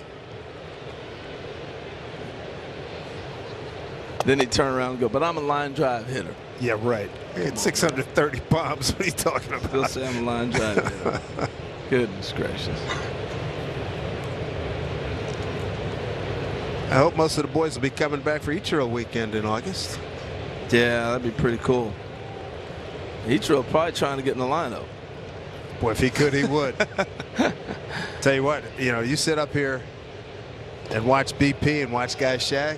Who's that? Oh, that's Itch. Yeah. He's looking good out there, man, running balls down, throwing BP. Now, you were here for his first pitch, right? When he threw up the first pitch, he threw it 94 miles an hour or something. I don't know if it was 94, but it was really good. Whoop. Wow. I tell you what, I think it had a little cut to it. Is that right? Yeah. You remember the commercial that they had the 3 bats stacked up and Ichiro was throwing the ball and it knocked the ball off the bats? That was one of the coolest things I'd ever seen, commercial-wise. And it was so real that you almost thought it was real. And the stuff he did was mythical, so you thought maybe it might have been true. Ty didn't believe it. Adam Hammer wasn't real demonstrative on that call, and he didn't know where he was going. It's ball 4. It's almost like they all forgot what the count was. Did you see? Ball way outside. About a week, 2 weeks ago, Albert Pujols was at the plate, and the guy, it was a called second strike, and the guy went in the whole ring up thing, and Albert said, "Hey man, it was 2 strikes." Yeah, I mean, look at the reaction. I'm not sure they all. I don't know. Second walk issued by Sandoval. And one thing I've learned with all these new rules and everything else that goes on, the umpires are on top of it. They're seeing crazy things happen, and they're immediately. And you get an appeal or you get a replay, and they have a discussion, like the play in Anaheim where the position player tried to come in the game with 5 runs instead of 6 runs, with the rule being you got to be at least 6 runs or more before you bring a position player in the pitch. The umpiring crew knew immediately what the rule was. No kid. They jumped it. They jumped it immediately. Nice. Well, Adam Hamry, who's behind the plate, he was the one that, when the Mariners were in Boston and George Kirby went out to warm up, and Romo must have been late getting up, so he's throwing a few extra pitches before the batter steps in. Kirby's out on the mound warming up, and then Scott goes to get him. And Scott had consulted with the home plate umpire. He said, "Yeah, you're good." And Adam, there's a fly ball, center field. Trout coming on. He makes the catch. Anyway, Harry saw that he couldn't do it and called the whole thing off, and there was a big discussion. Get back to more of that. We get a scoreless. Oh, not anymore. It's a home run by Dylan Moore, and it's 1-0 Steelheads. Hey kids, join MLB Network and your favorite players for a show made just for you. Play ball. It's all the big moments, bat flips, and amazing plays from an exciting week of baseball and tips to up your game. Saturdays, 10 a.m. Eastern on MLB Network. Get closer to the action. You gotta be kidding me. Closer to the big blast. Way, way, way out of here. Closer to the great grabs. Took a home run away. Closer to the jaw-dropping plays. Unbelievable. With more highlights. He struck him out. More analysis. You're going to see athleticism like you've never seen before. And more live look-ins. Wow. Nobody gets you closer to the game every night. Only on MLB Network.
Today's SAP broadcast is brought to you by the Laborers Union, 47,000 strong in the Northwest.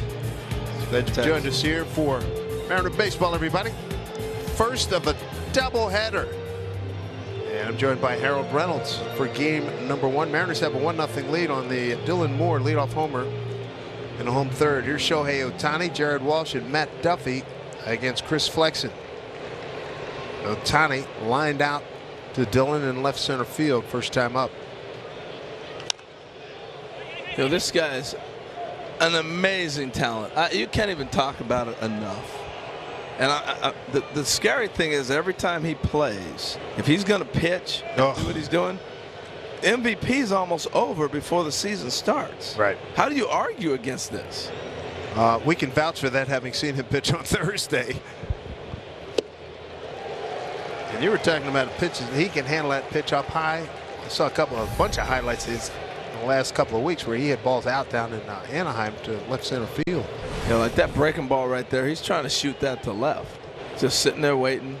We watched him flip the ball the other way last time. He tried to do it. He got him. Got him. Top of the zone. Just stay with your plan. He's done a nice job neutralizing the top 3 hitters of this lineup up here at the top. Third strikeout for Big Flex. And what's difficult about that is most pitchers, when they pitch at the top of the zone, it's a 4-seamer. He's pitching up there with the cutter. You know, and that's difficult for hitters to really be able to gauge, because you're not expecting that ball. You're expecting it to run on you a little bit, and it's not running. It's just hanging in up top, though. It's not flattening out, I guess is my point. There's Jared Walsh. 1 hit so far for the Angels. A 1-out single. Second inning by Brandon Marsh. Strikeout the third for Flex. He's walked 1. Breaking ball for a strike. He just gives you a different arm angle than most arm slot of delivery than most pitchers. That hesitation that he has at the top, you talked about it taking his hands all the way up. It's enough to throw you off. It's not smooth, and then he freezes on you, and then he drops it on you real quick. And that's tough to pick up. That's why you're seeing so many late swings by the Angels. You're seeing a lot of flat foul balls to the left side of the field for left-handed hitters, right-handed hitters hitting the ball the other way. And that's that little hesitation. Is not much, but it's enough to throw your timing off. That's what it's all about as a pitcher. Look at that, 5 quality starts. 0-1.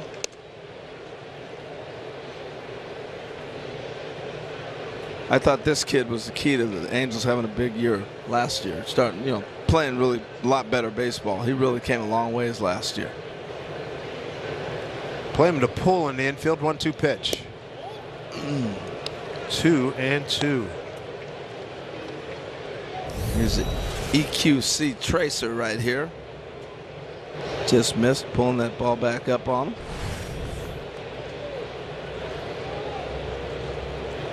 The 2-2 pitch. His fist fouled away. It's tough on the umpire when you got a pitcher like Flexen with the command, because he's all around the quadrants of the strike zone. Most guys, you can get into a rhythm of, okay, he's going to pitch in, he's going to pitch away. I can kind of sit there and anticipate that ball being there. He's doing such a nice job of going all over the quadrants. That's why he didn't get that pitch before. You think the hitters get fooled, the umpire gets fooled too sometimes. 2-2 pitch. Did he go? Did not. They check with Hunter Wendelstedt down at third. Count runs full. That's a tough pitch, man, but he got the call right. This ball's going to run off the plate right at the end. And I'll tell you, it looks so close, but it's off. Top of the 4th. 1 out, nobody on. 3-2 pitch. Strike 3 called. Got him. Back-to-back strikeouts for Flexen. 4 on the early afternoon. He just kind of changed speeds on him on this pitch right here. I mean, great location. This is an excellent pitch. Takes a little something off it, little change up, starts to run. It's great on that spot where you're going to pick it up early and you just give up on it, and it's going to be right there, right on the black. There's nothing you can do with that. It's a perfect pitch. Angels won the first game of this 5-game series on Thursday, 4-1. Mariners come back 8-1 last night. There's Duffy, 2 out, nobody on.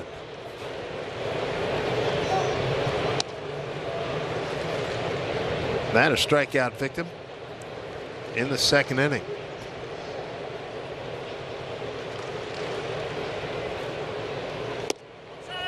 Well, the pitching for the Mariners has not been the problem. Got a hit. Got a hit. Runs. You know, right now we got the 1 run holding up. Pitching's been fantastic, but you got to continue to add on. And it'd be nice to see some guys in a doubleheader get a chance to get 8 at-bats in the day and really break out. These doubleheaders are a chance for you to really put together some good ABs, consistency, and get a chance to break out of something. Boy, he got sawed off there, drops it in front of Trammell. To your point, Mariners 12th in runs per game. Don't miss tomorrow's Juneteenth celebration. It's presented by Microsoft. Make sure you get to the ballpark early. We have a special pre-game roundtable featuring Harold Reynolds, Mark McLemore, Randy Wynn, J.P. Crawford. I'll be the host down there, and we'll have a hometown 9 fellow Kingston Edwards. So make sure you grab your tickets at mariners.com. Well, if we dive into the Negro League Museum at all, 18th and Vine in Kansas City this summer when you're out traveling, if you get a chance to go near Kansas City, you got to go to that museum. It's one of the premier museums in the country, and it's just the whole history of Negro League baseball. It's phenomenal. And if you're lucky enough that Bob Kendrick is there, you'll get the best tour you could ever have at a museum. Mariners will be there late, September 23, 24, 25, and a chance to go see Bob. Get some more Negro League merch over there. They've got some great stuff. Sure do. Slide step. You know, Duffy can run a little bit, so that's why you saw Flexen with the slide step right there. Now, last time they had Marsh in a situation where they were looking for a double play ground ball. He flipped one into right center field a little bit for a knock. Just staying with it. Tough guy to double up. Marsh runs well. I would think back in the day, you might see a little hit and run with these guys. They're not going to do that now, but you might see a little run and hit. Duffy can run a little bit. Marsh can swing the bat, and you got a pitcher and Flexen around the plate. Got a good opportunity. Twice in his career, Duffy's stolen a dozen bags, once with the Giants and once with Tampa Bay. He's got a little bit longer lead right there, too. Those are little things you look for. 2-1 pitch. 3-1, way up high. Let's go regroup. You're all right. Throwing the ball great. 4 strikeouts for Flexen, 1 walk, no runs on 2 hits. You saw J.P. Crawford move a little bit more on the shift towards second base, even moving a little bit. I don't like the movement in the middle of a count, because now you're telling the hitter where you want to pitch. 3-1 pitch. Another foul ball going the opposite way.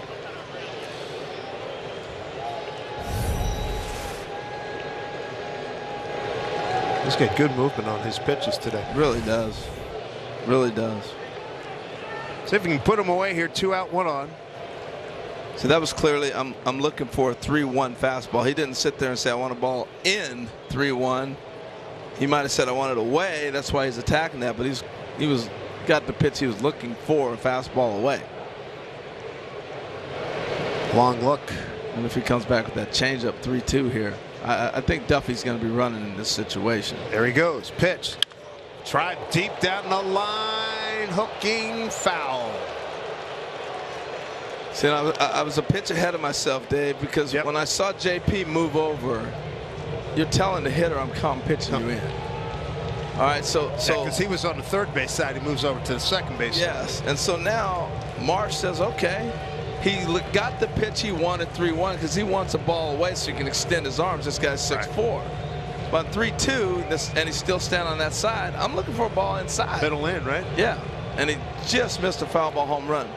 So we'll see if we can mix that up a little bit. But if that's what Marsh is thinking as a hitter. Go ahead. JP standing same spot, so it'll be interesting to see where this one goes. See where Turin sets up. Runner goes again and fell back. 3-2 count, 2 outs. Yep.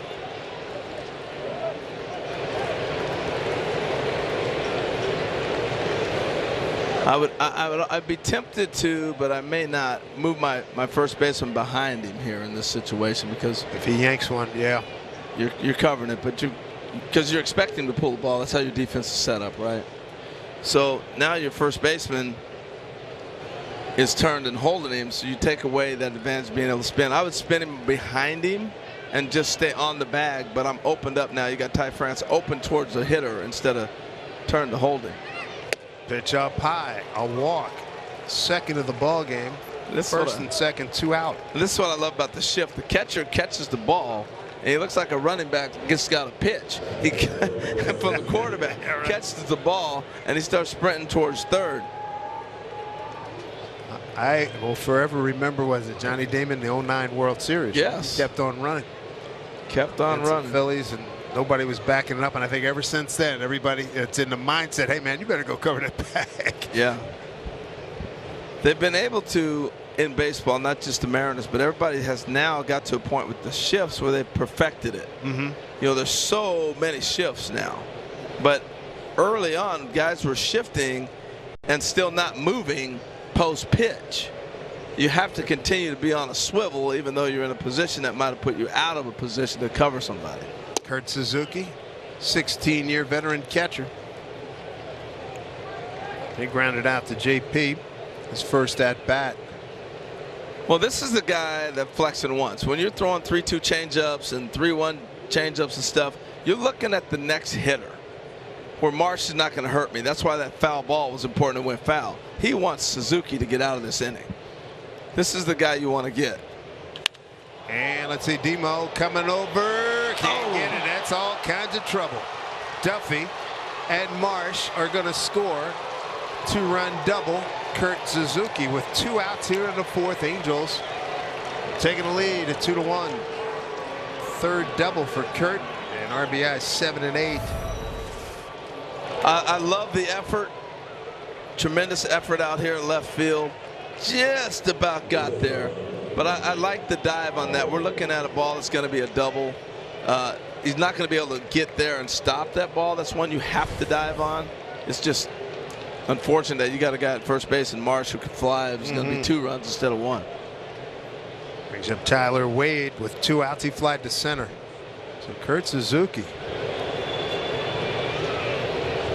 with his 5th club in his 16 years, comes up big here for the Angels.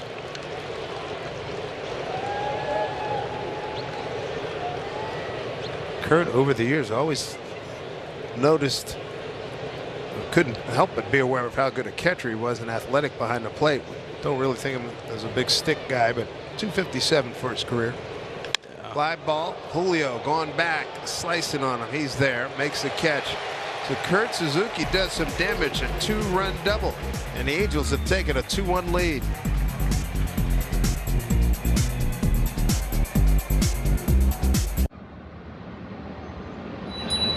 Hey, it's me, the summer breeze. I just flew back into town. Let's get outside.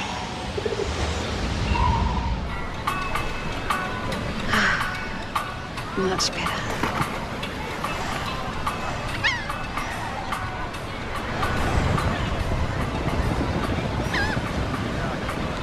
So a few months ago, I realized I was losing my hair, and then I found Hims. And a licensed healthcare provider prescribed me this new spray. The results have been amazing. I only wish I'd started sooner. Like if you could start yesterday, do that. Regrow your hair in as little as 3 to 6 months. Visit 4hims.com. Yeah! Nice. What? With the Game Time app, I pay 60% less than this guy. 60%? Game Time finds you the best last-minute deals and guarantees the lowest price. Download Game Time now. Nice shirt.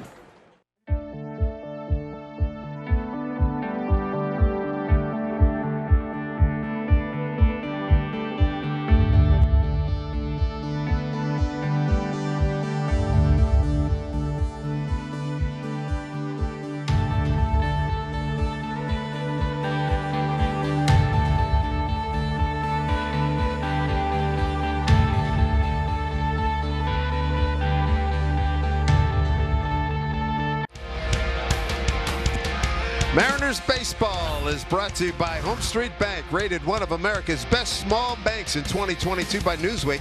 Member FDIC, equal housing lender.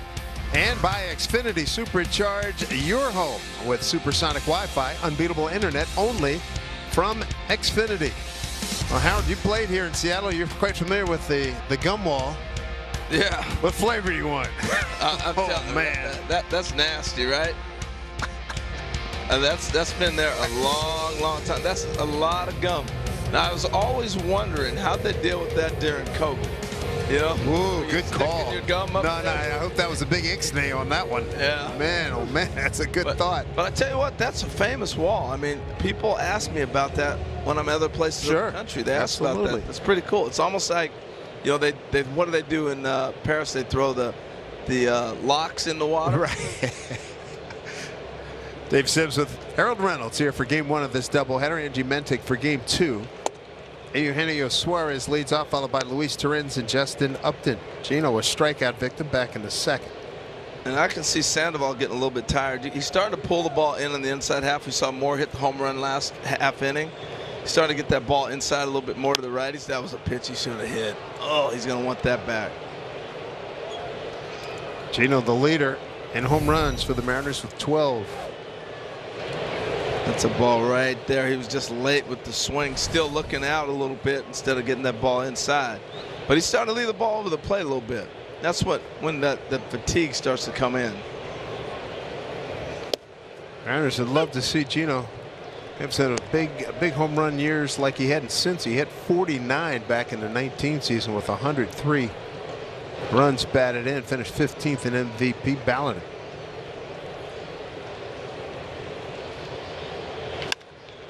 Reached out, pulled it right to Tyler Wade. 1 out. Smooth, easy. I asked Gino about his hair. You know, that's the first thing you notice when you see that little split blonde. Yeah, half and half. Yeah. What did he tell you? This is something he did in spring training. Yeah, he did. He said, I wanted to do something different every spring training. He did that, and he also did a little thing with one of his eyebrows. I said, yeah, that is sort of memorable and identifiable. He thinks it looks good. I tell you what, I think a lot of people dig. Yeah, I hear you. But I think a lot of people you're digging. It's a distinct look. Good player. He's playing a nice third base. Oh, he can pick it.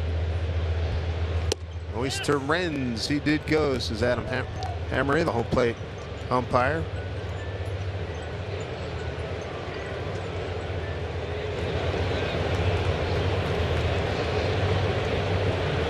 Sound like the ice cream man was driving by. I know. I was going to say, you got a quarter?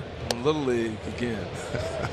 They still do that, and they got the system down. It's what in Little League? Oh yeah. I mean, you get to the 5th inning, and here comes the ding, ding, ding, ding, ding, ding. They know growing up when the games are over. Growing up in Philly, and that truck would come around about 2:30, hear all these doors opening, Mommy. And it's messed up too. When you have young kids, you're trying to train them. You know it's going to spoil their dinner. Oh, no question. And it's not. It's 2:30, 3 o'clock. Next thing you know, they play their little games. It may be 4 o'clock. Pavlov's dog, man, that ain't good. Peddling everything, all the sweets. I gotta have that. That's not fair. Yep. Like I'm trying to keep you having an appetite at dinner. Yep, I hear you. But I give in. All you parents out there can totally recognize what Harold's talking about. 2-2 to LT. Torrens trying to pick up where he left off second half last year. Got sent down to Tacoma and came back. Did a lot of DHing and hit the ball, as we say, up the middle of the other way, and did it pretty effectively. 2-2. They're going to muscle that one into center field right off the hands. Fought that off. But again, this is a ball that the pitch before cut her in, and this ball gets in on him. This is the ball actually that Suarez missed on that one swing. It's going to be the same thing. But he's getting balls inside. This is the adjustment Sandoval's made. Remember, early in the game, everything was away. Yep. And as we see, he just fought that off. So when you talk to Justin Upton, who's standing in right now, what did he have to say before the game? I missed him earlier before we got going. He was just excited. It took a little while for him to sign. He had a few teams interested, and his wife's pregnant right now, and so he wanted to make sure he was home a little bit longer during the pregnancy. He had that time to do that. But as far as getting hit in the head and everything else, this guy's an RBI machine. As you look at the stats up there, he drives in a lot of runs. And when he gets hot, he can carry a club. Indeed, player resume. active RBI leaders. Well, I am happy for him that he's confident to stand in there a day after getting hit in a helmet. That was, even having played football, that was a bad sound when he got hit in the head last night. Well, that's the game changer in our sport. Is the ball in. Yeah. And most guys are fearful of the breaking ball. That's why I think it was a genius spot situation for him to get right back in the lineup against a left-hander. That ball's going to cut, but it's not being thrown in at you. Yeah. Let's take a look. And I was talking to Phil Nevins, and he said that Lorenzen said that ball flat out slipped out of his hand. He wasn't trying to hit him. And again, goes back to the conversation I keep hearing, or reports about pitchers and their evals of the baseballs, and it's been inconsistent in terms. And Scott Service even said, his hope was that if they do go back to some kind of tackiness in all levels of baseball, just get it done that way. Yeah, early on in the year when it was cold, there was a little bit of an excuse of trying to figure that out. But we got to get this right. There's just too many guys getting hit in the head. And if pitchers continue to complain and it's universal, we got to fix it. There's your key right there. When the pitchers are complaining, I mean, the batters are, that's a given. But when the pitchers, hey, dude, I can't do what I want to do with this baseball. Now, I'm not for giving them pine tar again. I'll give you that. But there's got to be some kind of. It's got to be something. We got a lot of smart people in the world, right? Yes. And they should be able to figure something out. Well, the Japanese baseball has a little more tact to it that they've used. And they've been looking at that for a number of years. And I think we're going to get to a point where you'll eventually see that instituted here. They got to pull a trigger at some point. Yes. It's a good pitch right here for Justin to lock in. 3-1. He's going to get a fastball, a little cutter on the inside half maybe. There it was. It just wasn't in the location he wanted. That was a great pitcher's pitch on a 3-1 pitch. But he got the cutter on the inside half. It just ran way more than the others have. It started. That was the best run he's had of the day on his cutter right there. 1 out, 1 on, 2-1 on a Kurt Suzuki 2-out, 2-run double in the top half of this inning. Mariners got on the board a leadoff homer in the third, Dylan Moore. I'd be surprised if the runner's running in this situation. Left-handed pitcher. He's not a burner either. He's trying to play that little cat and mouse over there. Popped it up. Playable. 2 outs. Yeah, he got beat on that. That 3-1 pitch changed the whole at bat. It ran so much that it changed the whole AB. He was locked in. He saw pitches well, and then that's what happens. The guy breaks out a perfect pitch that runs more than all the others, and that changed the AB. Well, Dylan Moore jumped in a 2-1-2-2 pitch, a 2-2 pitch leading off the third. No doubt about her into the bullpen out in left field. 2 runs on 3 hits for the Angels, a run on 2 hits for the Mariners.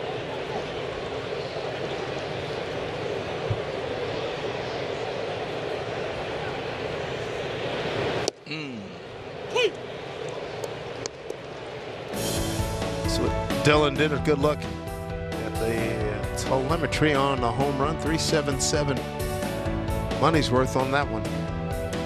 Yes, he did.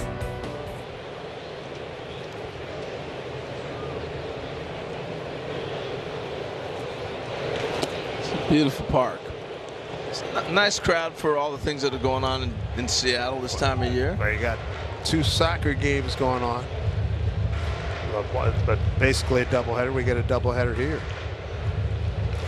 And then you got Mount Majestic in Rainier and everything else that goes on around this area. Yes, I sir. mean, that's the biggest challenge, is the beauty. Once the summer and the warm weather hits, July 4-5. Your challenge after being in the rain all year is everything else you can do around here. That's the challenge. And I always wondered, what it was like for you guys. You were in a dome during those great months, right? Yeah, I remember Chuck Armstrong, who was president of the Mariners and really helped keep the team here all those years. Opening day was so important because we'd have 55,000 people at the Kingdom. If we lost, next day we had 5. And if it got to summer and it was nice weather, you could forget it. People weren't going to the Kingdom and watch a baseball game. That's why the miracle in '95 was so important because they got hot in the middle of the best time of the year up here, and people started pouring in to follow their team. And that was the beauty of the '95 season. But that was a challenge every year for the Mariners when you're in the Kingdom. It wasn't necessarily the opponent. The opponent was the weather. Yeah. And the beautiful area that we lived in. Can only imagine. 1-2 pitch, 2-out runner at first in a 1-run game. 2-2.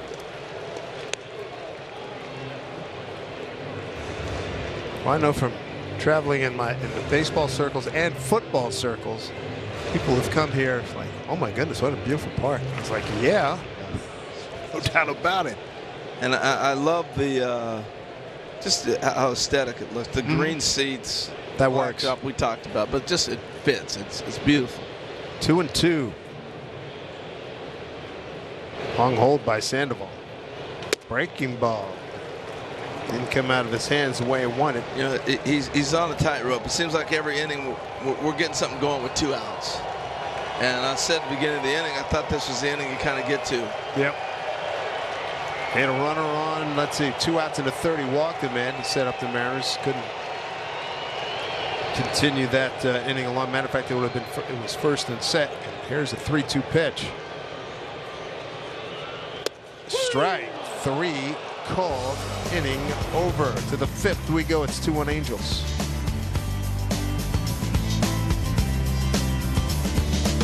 I wish I could try these glasses on first. Here, step into the future where everything is possible.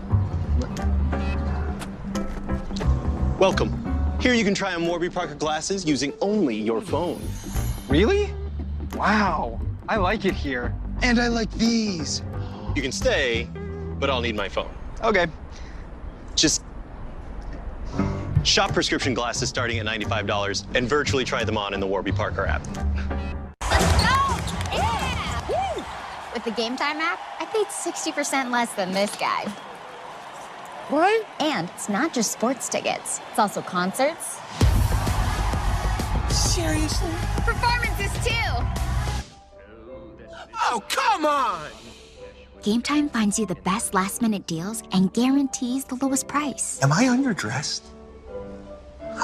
Download Game Time. Last-minute tickets, lowest price, guaranteed. Life is about balance.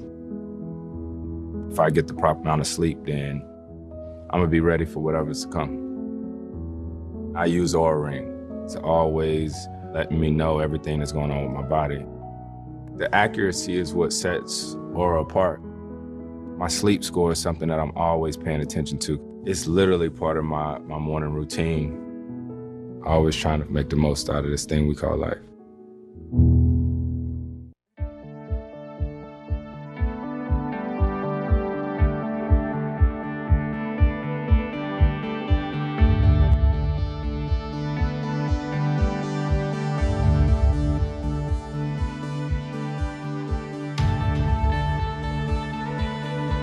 Done the entire season here, Harold. He's been terrific. You know, both these pitchers, it's bend but don't break, but I've really been impressed with Flexen. He stayed within himself. He took a little punch last inning and was able to adjust and come out of it. And Sandoval's done the same thing. But what I've been impressed with both these guys is they're bending but not breaking and making adjustments along the way. They're making it difficult for the hitters to really lock in. There's been an inning or a hitter or a pitch in every inning that they've executed that kind of kept them in the game. I felt for Sandoval it was the 3-1 to Upton, and I felt for Flexen the Ohtani AB was huge. There's Rengifo, the second baseman. Open up things here in the 5th. 9-1-2. He'll be followed by Ward and Trout. Dave, I just, man, sitting up here and I see a guy struggling like Louis struggling this year, and I look around the diamond and I see all these base hits. I mean, the whole right side was playing you back on the grass. I'm pulling a bunt with me. Thank you, I'm on. I don't see how you don't look around. I look up and I'm hitting 200. Right, 200, and they're giving you the entire left side. No, I hear you. He said, okay, take that, Harold. Down the line. That's a fair ball. Extra bases. And there you have it. And he did it with 2 strikes. Yeah, that was a missed pitch right there. And he did a nice job of hitting this ball. Little cutter, stayed over the hard on plate enough to get it. And that was a great 2-strike swing. Sure was. A second double of the season. Well, if you watch the 2-strike swing with him, this may be something he's been working on. No stride. This is no stride. He took it all out, and he just used his hands. And when you can throw your hands and hit a ball off the wall like that, it's impressive. Top of the order, Taylor Ward, 0 for 2, fly to center, ground out to third.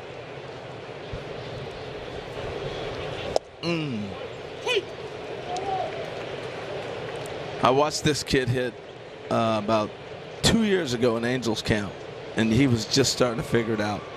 And when you're able to hit with Mike Trout, you're able to hit with Ohtani and Justin Upton and guys like that and get that knowledge, your growth takes off expeditiously. Yeah. He was, when they were 11 games beyond 500, he was a big part of it. Oh, he was MVP of the league. We were talking about Trout and Ohtani. He was outplaying them at that time. Then he got the hamstring injury, and it kind of took him out of that flow.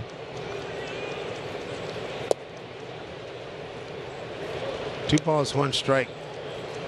While you were making your way up from the from San Diego, from the combine, Robbie Ray threw a beauty last night. Yeah, he did. 7+, 3 hits, a run, 1 walk, 10 Ks. We had a no-hitter for what, 6 innings? Yep. He took it into 2 outs in the 7th. Had a comebacker, one off the floppy part of his glove. Called it a base hit. How many no-hitters they had in this park? I remember Felix threw one. Well, since I've been here, I got here in 7. All right. 12 for Philip Umber for the White Sox. Right. On a Saturday, I did that game with Fox, with Eric Karros, and then you did that game? 6-pitcher no-hitter against the Dodgers. Felix with the perfecto against Tampa Bay later on that year. Iwakuma in 15. And then last year, Detroit and Baltimore threw no-nos. I forgot the Iwakuma. Yeah. No. That's a lot. Mm-hmm. And yeah, I said it was a no-hitter in progress, as did every banner headline on every sports website said there's a no-hitter in progress. 3-2 pitch. Down to third. Gino will hold the runner at second. Dug out by Ty France. So on a 3-2 pitch, he grounds out, brings up Mike Trout. Today, you know, we're excited to highlight Gary Whitish, one of our newest Mariners season ticket members. Gary loves coming out to the ballpark with his 3 daughters, Annette, Mary, and Martha. And we look forward to seeing them all summer long. Way to go, Gary. For info on how you can become a season ticket member, visit mariners.com/22. Runner at second, 1 out. Mike Trout. Strikeout looking and a fly to center. Well, you need to have those season ticket holders regardless. And you know what happens? Once you buy into the package, you have to do it the following year. You're not giving it away. Right. And next thing you know, before you know it, 20 years gone by and the tickets have been in the family. And you spent your summers here being able to pass it to friends and everything else. That's what's cool about it. And you don't want to give up that one to Trout, angry with himself for missing that pitch. But you don't want to give up that next year and then something big happens and then you just yes. I know some people have done that in other sports. They're not real happy with it. And there's something big coming here. I mean, they got a lot of young talent, and you know what? The foundation of the pitching staff is what's going to carry them through. Mm-hmm. Have you seen Trout? Oh, he got to that pitch, pulled it foul. Do you see Logan Gilbert in person? I know you see him on TV. Yes. He's impressive. He is. Very impressive. Very impressive. All-star. He's got to make the All-Star team, right? Yeah. As we speak right now? Well, as I speak right now, no doubt about it. And you look at how well he's been going and some of the other injuries to some of the big pitchers, too. He better sneak in there. Important pitch here, 1-2 to Trout. Missed upstairs, 2-2. I didn't like the pitch that Trout fouled off because the catcher set up too early. And with the runner at second base, and he went and sat right under Trout's arms. And whether they're passing signs is, I would be if I was at second base. I'm letting him know location. But that's way too early to set up with Mike Trout. They're doing a little different now. LT can't find it. Stayed right in front of him. Moving to third is Rengifo. Suarez like, you that strong? Feeling on his arms right here. This is the biggest change in the game, Dave. It's a subtle change, but it's the biggest change, and that's being on one knee catching. And I know the data will tell you that's the way to do it, and I hear it all the time. And I'm not talking about just the Mariners. I'm talking about all 30. Everybody. Talk about that. But 90 feet is 90 feet. That's a catchable ball. That ball's got to be caught. It's got to be blocked. And so. Drawn in infield, 3-2 pitch. Strike three call. That is huge. Second time he gets Trout looking this afternoon. 2 down, 5th inning with a runner at third. That's his 5th strikeout of the afternoon. Well, you hear about spin rate, and this is what spin rate helps you identify. Back in the day, guys would say the ball gets on you, it jumps on you. And this is a 90-mile-an-hour fastball. It looks 100. And all you got to do is, if we get a chance to look at that full speed again and watch Mike Trout's reaction. Because the ball jumps on you at the last second. If it gets to the dirt and jumps, that's what the spin rate does.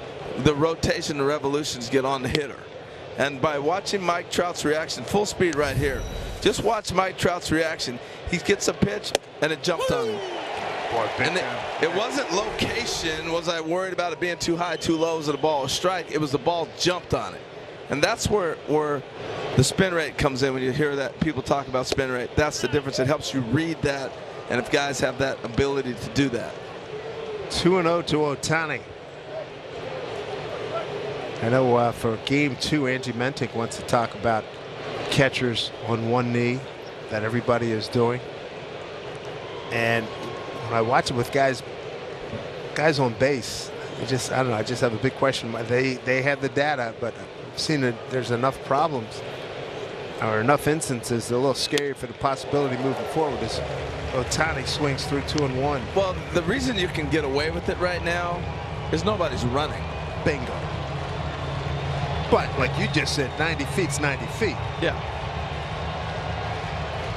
And it may not hurt you to get over it sometimes. And I know they're trying to steal pitches and set up a little bit better and all those different things, but I don't know. I still think there's an argument there to be made. Oh, man, a rocket hit foul. Look out.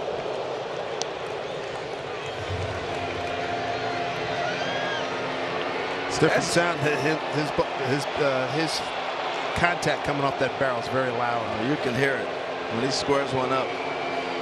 It's a huge out to get right here. Yeah. Down 2-run, a runner at third, and a very good hitter at the plate.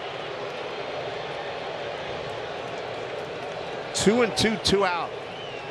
Infield pulled around a little bit to the right for Ohtani. The pitch.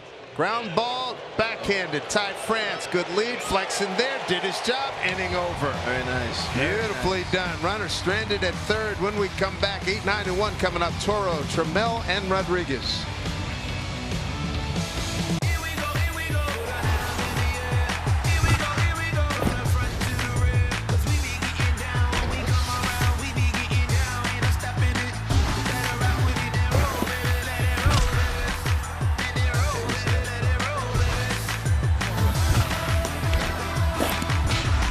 Watch games and coverage all day, every day, your way on MLB Network.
Heritage Distilling Company's gold medal awarded Cocoa Bomb chocolate whiskey. Catch a fish. Seattle tradition. Have you ever caught a fish, Dave? I did one, and back in '95, I was here for the Final Four, and I caught a fish, and as I turned around to walk away, Pete Rose was there and said, "What are you doing here?" So funny you bring up Pete Rose. I'm not making this up, and you didn't know this. Pete called me this morning. He'd watched the combine yesterday. Oh, cool. And he was calling to talk hitting. Oh, wow. You know? I mean, 4,256 hits. I'm listening to what Pete's got to say. How's he doing? He's doing good. He's 81. He's still. We're all getting old, man. That's really something. As we look at Abraham Toro, it's like here's your Chuck D. The acclaimed rapper is a huge baseball fan. Oh, yeah. Huge. He did. Now, you guys helped him do that tribute to Billy Williams, who had it was a big. No, it was Ferguson Jenkins. I take that back. It was Ferguson Jenkins recently had the statue. Yeah, Fergie Jenkins. He did one for the Hall of Fame. He's right. Another one, the All-Star game. But we don't help him. He writes all the stuff, and then you just plug in the video. And we put the video in. Wow, you guys did a heck of a job. Powerful. His writing is outstanding. He's amazing. And I remember Toro swings through when it was a couple of years ago when the pandemic was raging, and we lost what 20 Hall of Famers or something like that. Yeah. And he wrote just the baseball cards. Yeah, my baseball cards are gone. Yeah, that was poignant. I mean, it was, as a lifelong baseball fan, it was really touching. Abraham, did he get a knock? He did on a 1-2 pitch. Went down and got it. Leadoff single here in the 5th. Well, every time we put pressure on Sandoval, it's been with 2 outs. So it's great to see a first guy get on, stays with this. I'll tell you what, Sandoval's done a nice job of mixing up pitches too. He's bend but hasn't broke. So see if we're able to punch things through here. But this has been a part of the order. Look at the Mariners playing so many tight games. Yeah. And they score 3 or fewer runs, 3 and 26, and 26 and 10 when they score at least 4. This is a great ball game right here. It's been clean. We've had some action a little bit. Pitching's been really good. 2 runs on 4 hits for the Angels, run on 3 hits for the Mariners.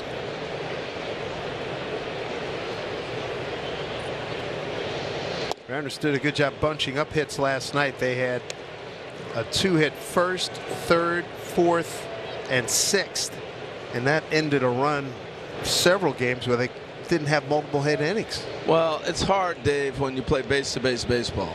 I'll just be factual.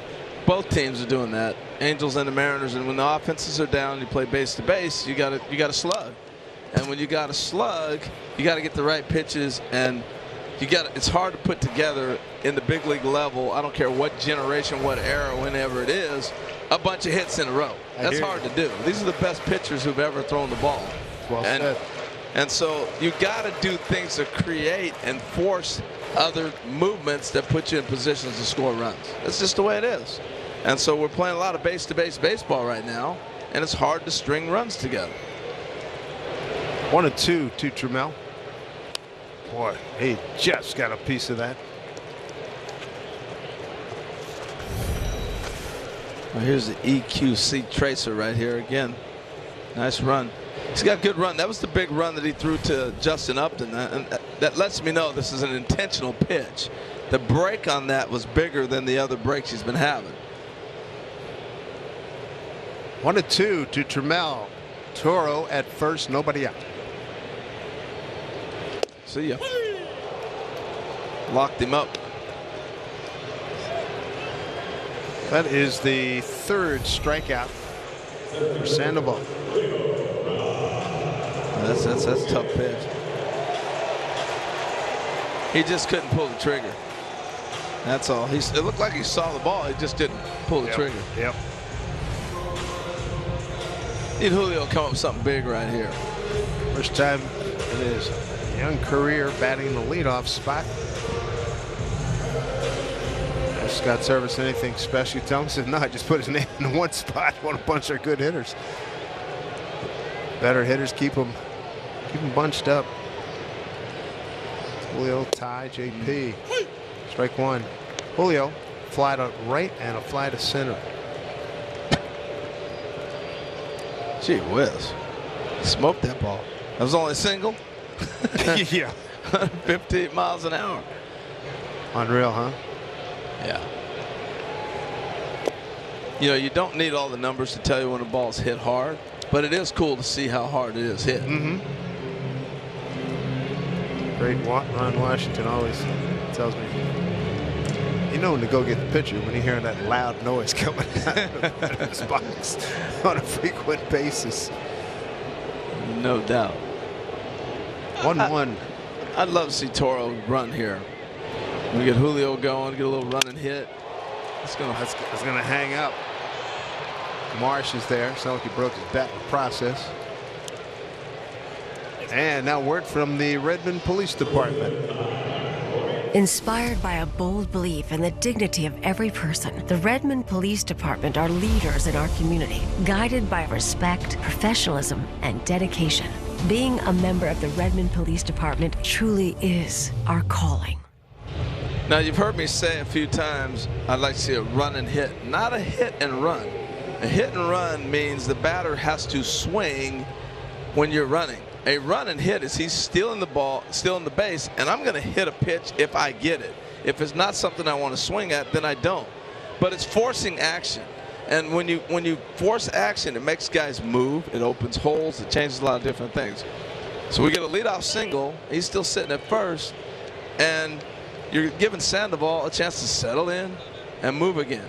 And I'm not just indicting the Mariners on this, but this is what we're seeing in Major League Baseball. Because you're watching every night. I see all 30 teams. Yeah.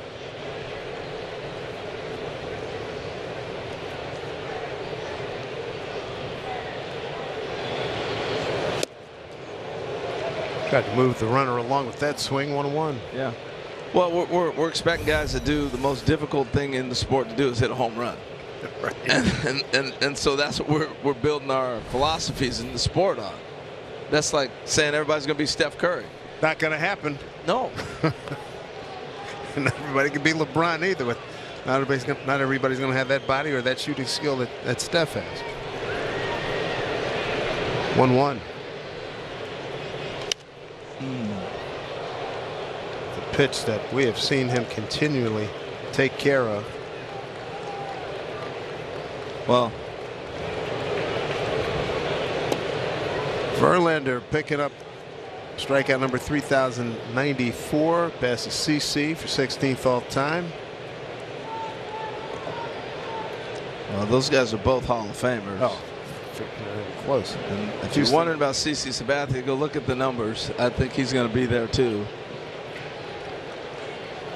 Houston on the short end against Chicago. The Cubs have been not very good in the last few weeks.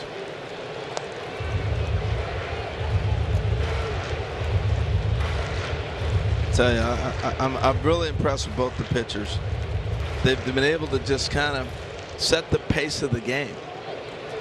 They've taken their time on the mound. They've got the poise.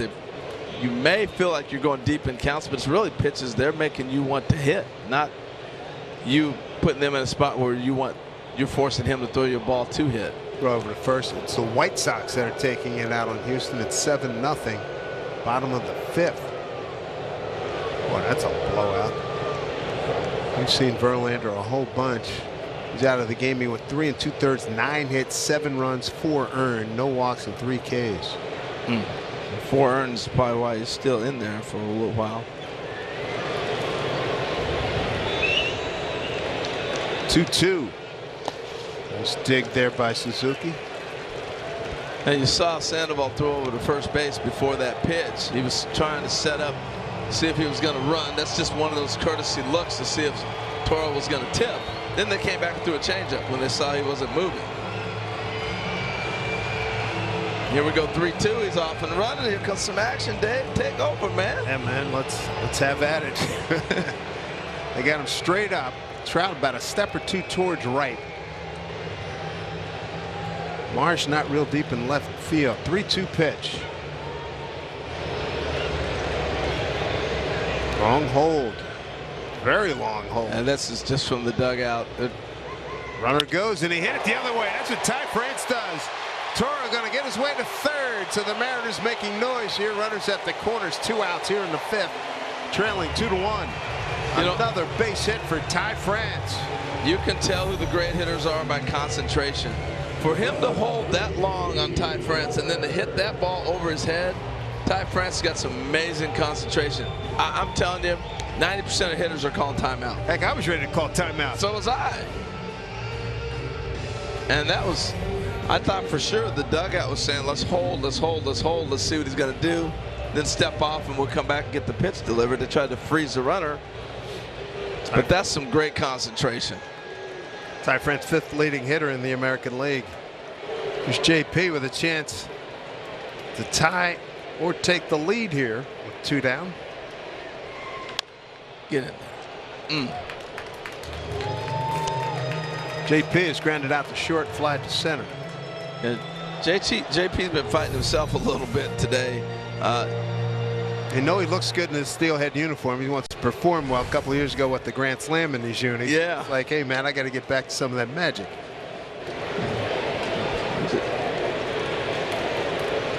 The 0-1. Oh. Easy play for Trout. Mariners threaten, don't score. Leave 2. We go top 6. It's 2-1 Angels.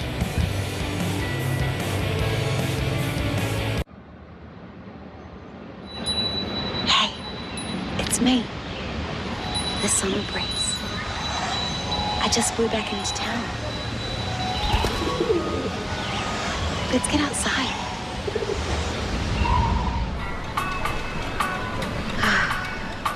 Much better.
The T-Mobile coverage cam.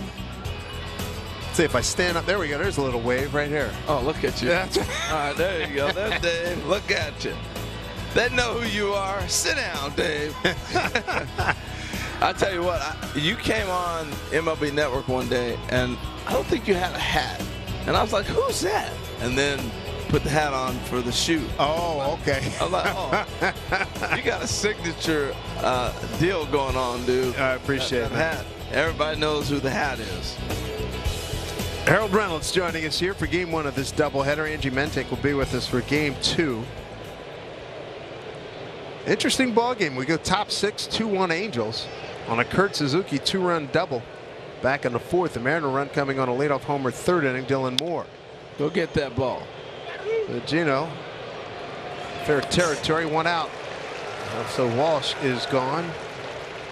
Bid for your chance to win a suite, and first pitch to Dan Wilson, benefiting the Benaroya Research Institute at vmfh.org/go-M's.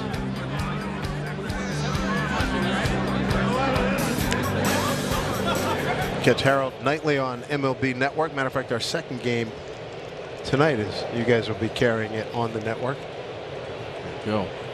The network's been great. It allows you to see so many players, so many teams, and we go right into the local broadcast.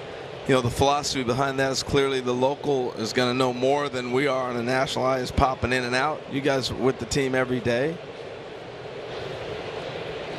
Well, it's a lot of fun, and watching you guys, when I come home, like if we have an early game if we're on the East Coast, I catch you guys later on, or I catch you guys as you're going off as I'm getting home at 11 o'clock Pacific or whatever, and catch you guys. You guys do a great job. You and Greg for the most. You and Greg, Fran, who am I leaving out? BK, Brian Kenny. Yeah, that's good stuff. Ground ball. Go get it. Through the hole off the bat of Matt Duffy. It's his second hit. He just took this ball a little inside out, shot it the other way. Sort of what you were talking about earlier with Rengifo. If you've got some room, for guys who are not the sluggers, put him play hard somewhere. Put him play hard, and there's so many more holes now. Yeah. Because you just don't have guys spaced out as much, covering the whole area. All right, so looking forward to next year when the shift will be, you got to have 2 and 2. I love that. I think it's going to change our game dramatically. More action? More action. You're going to change the athlete that plays second base. We're not going to see a third baseman stand in deep right field. Yeah, the shifting, if this will be considered a shift next year, right? No, they're both on a second base. There's 2 guys on. No, but I'm saying as opposed to. Oh yeah, construct. Yeah, you're 100% right. That's what a shift will look like next year. Statcast powered by Google Cloud. Yeah, I follow you absolutely. And how dramatic is that? Mm-hmm. I mean, I've watched some games where Gallo's come to the plate, and we've had 4 outfielders. Yeah. And 3 infielders all on one side of the field. Tampa Bay did that when they were here, and when we were down there. Jesse Winker saw it a couple of times. I think Toro saw it a few times. As we look at Brandon Marsh. It's just not a good look. I get it. They get the outs. It works. It's just not a good The other thing, too, with what Justin Upton said yesterday, while you were in San Diego, and it came up something about, he's down in Tacoma. So what about the pitch clock? He said, hey, I got a few strikes called on me because, I wasn't ready to go in this within the 14 seconds. Slicing drive gets foul. Yeah, the batter has to present by the 7 or 8 seconds that he's ready to go. And he said he got caught something, and so I was looking at him. I said, well, if you got caught and you were just down there for a cup of coffee, how about these cats that are up here now, next year at this time? There'll be a lot of guys get caught. Oh, yeah. I've watched a few major leaguers go down there, and it's happened to them. Now, back to the shift real quick. Does it work? Absolutely. The ball on the ground, I remember talking about this a couple weeks ago. Major league hitters were hitting 181 on pulled ground balls. Wow. 181. That's righties, lefties, everybody on pulled ground balls. So we're talking thousands of at-bats by now. Good pitch right there by Flex. 1 and 2. Ground ball opposite way, 463. Oof. Well, that's on a ground ball the opposite direction. That's screaming something at you, isn't it? Okay. But that's the shift. You either beat it or you don't. Mm-hmm. But it's tough to see left-handers hit a ground ball and you got somebody standing deep right field and it's an out. That's tough. So if the players are not going to adjust, we have to adjust for the fans and for the game to continue to evolve. Every sport does it, and baseball has to do it. Basketball wasn't scoring. They put a 3-point line in. Yeah, I think I heard you say this one time, or somebody at the network talking about the other sports move a lot quicker on making those kinds of changes. That's hit well. It's going to stay fair. Play at home, play at home, play at home, play at home. There's Trammell. He gets it to tie France. And it's a double for Marsh. Second and third Angels. 1 out, 6th inning. His second hit today. It's 7th double of the season. For you youngsters at home, as soon as this ball's hit, you think 3 bases, okay? So you know it's an automatic double. If you're the relay person, the ball's hit off the wall, that's going to be 2. You got a guy in Walsh that can run. So Trammell does a tremendous job here.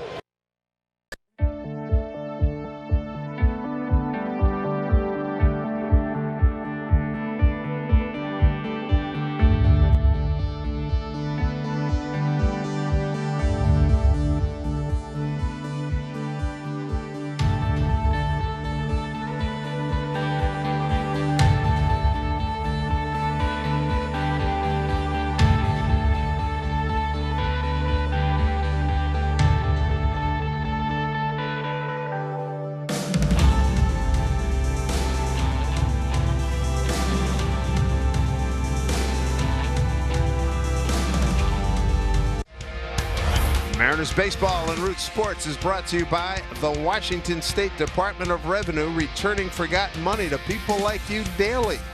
Visit claimyourcash.org. And by your Western Washington Toyota dealers. Toyota, let's go places. You know, you talked about Flexen being tough luck. He's run into, I thought he was terrific today, and it still didn't get him any runs. When you don't get runs, you have to make perfect pitches. That's a perfect pitch to Mike Trout. He got the call on early. But I thought he did such a nice job of neutralizing the main guys in the lineup. Being able to throw this pitch right here was a game changer for me. That ball exploded on Mike Trout, got in on him early. But clearly, just not enough. I agree with Scott's service with the change right here. It was time to go get him. But what I like, Dave, is he let him battle.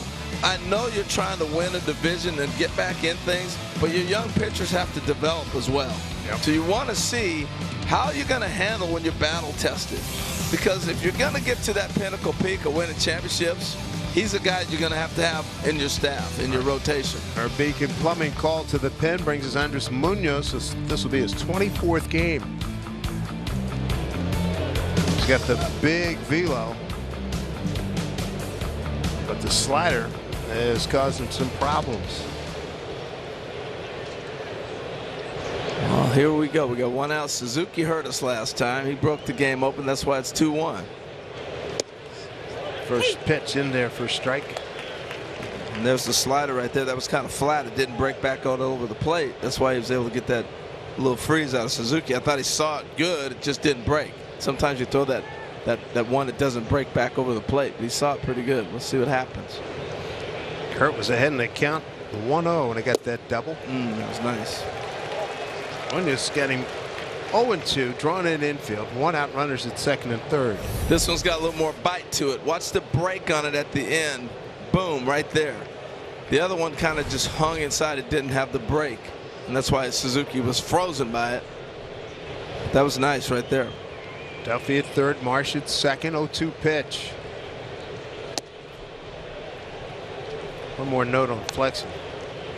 Trout 0 for 3, Ohtani 0 for 3. Yeah.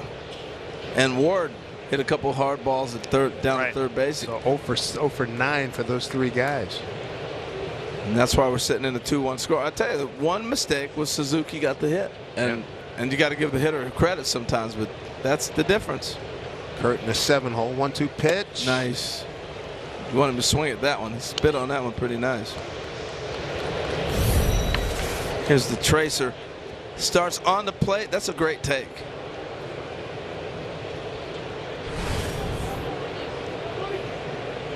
Big spot for Munoz, trying to protect, or trying to keep it a one-run lead for the Angels. He hasn't shown the fastball yet, so I'm curious if he's going to go to that or continue to throw that slider away. Ooh, see. Strike 3 called. Nice. He froze him. So he threw in 4 sliders, and Suzuki hadn't seen the fastball. As a hitter, you're sitting there going, I haven't seen it yet. Eventually, I got to see what he's going to bring. And this has got a little bit of cut on it at the end, but man, that's nasty. Kurt expressing himself to Adam Hammery, home plate umpire. 2 down. And they got a piece of plate. So sometimes a slider and a cutter look so similar because the break isn't quite as big. That one didn't have a big break, so I'm thinking that was more of a cutter, but it can register as a slider and very well could have been. But it was nasty, nasty pitch. Great location. You want to get this out right here. Bunt. Not bad play. I've watched Ward do that with the Yankees quite a bit when he was over there. Wade, I should say. I call him. There's a Ward and a Wade. One's Taylor, one's Tyler. That's, right. That messes you up. You're not the first nor the last. But his footwork was just a little bit off. What happens is you look out there and you see them all the way back and you go, oh, I would get him. Yeah. And he bailed out a little bit too soon. Had he stepped towards the plate and held in there, he probably got bunt down. Munoz has got him 0-2. The toughest thing, Dave, when you're bunting, and a lot of people, this is why they don't like guys to bunt, is you got to readjust your thinking real quick. Okay, the bunt's out of my head. Now I got to get back to swinging. And you have to mentally regroup and get ready. Munoz Trying to get the Mariners back in the dugout here. 0-2 pitch.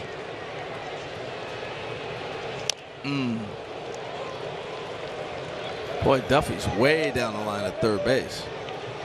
Yeah, we had a game recently where I thought a guy was just going to walk home. Shift was on and he was more than halfway down the line. I think that was in a Boston series. Well, you try to get at third base, you try to get the same distance the third baseman is. So you see where Suarez is set up over there. As the runner, I can get that far off the down the line as he is off the plate. And look, Duffy's starting to walk now. Swing and a miss. There you go. Boy, they had some nice bite on that pitch there. Nicely done. 2 stranded. The game remains a 2-1 Angel lead. Today, I consider myself the luckiest man on the face of the earth. Jackie Robinson searching home run into the left field stands. Here comes Roger Maris. There's a new home run champion of all time. I don't believe what I just saw. Cal Ripken Jr. has reached the unreachable star. This crowd on its feet and in unison. This one has a chance. Home run. Mike Piazza. The Boston Red Sox are world champions. Welcome to the first night of MLB Network. Number 600 for Jim Toney. That ball is gone. 106. That would be a new record. It is caught. Oh, what a catch by Mike Trout. The Cubs have finally won it all.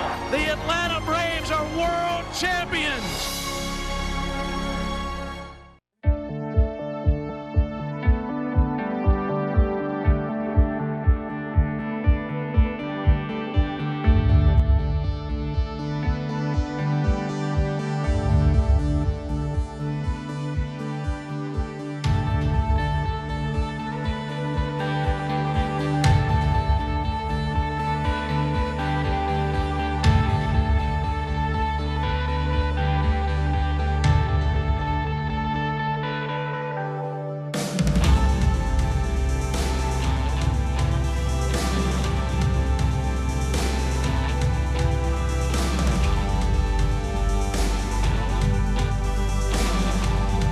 America, impressive tools, and left-hander right there. Robbie Ray had a no-no into the 7th. He has looked good, Harold, over his last 3 starts. Well, he's got uber talent. You know, eventually he's going to make the adjustment and figure it out. You know, a lot of times when guys sign big contracts and they struggle early, you're trying to take the weight of the world and prove that the contract is real. and so you get away from your routine without knowing it because you start pressing, you start doing different things. Instead of letting it flow. Yep. There's Eugenio Suarez. High fly ball. Deep left. Marsh is there on the track. 1 out. 1 down. Hey, the Mariners next, Bark in the Park. It's presented by Tito's. It's coming up on Monday, June 27. Mariners take on the Orioles. And with this ticket special, you'll head home with an exclusive Mariners leash and have the chance to circle the bases with your canine friend after the game. So lock in your tickets at mariners.com/bark. You have a dog, Dave? No, I was a cat guy growing up. Oh, man. My grandmother had a Springer Spaniel, which is a great dog, about medium size, about 50, 55 pounds, and strong as heck, man. Yeah. The liver colored with white. Wow. How about you? We got 2 Portuguese water dogs. Oh, fantastic. Like dogs. That's kind of like that's the, what like I the was going to say. The Obama said Bo. Yeah, they're Portuguese water dogs. Yeah. Ours isn't quite as big and thick as theirs, but it's a fantastic dog. Good with the kids. Great with the kids. They don't shed. It's a great dog. My brother in Philly's got he's got a couple of cats in the house, a couple of cats out that hang out outside. So that's a different. You can keep the cats. Well, cats are like, hey, how are you? Feed me, huh? Yeah. No, that's all right. I like animal lovers. That's okay. Oh, without a doubt. You know. So Louis got a big hit for himself last time up there. He needed to get something going. Took a little fastball inside. He muscled it out over the second baseman's head. On a 2-2 pitch. Jose Quijada. So one of the reasons that both our pitchers are going so deep in the game, so Flexen go deep just coming out, he went into the 6th, and then you see Sandoval still here. Got a doubleheader. And the more when these guys are on and you want to run them out and both their pitch counts are fairly low, you're like, yes, thank you.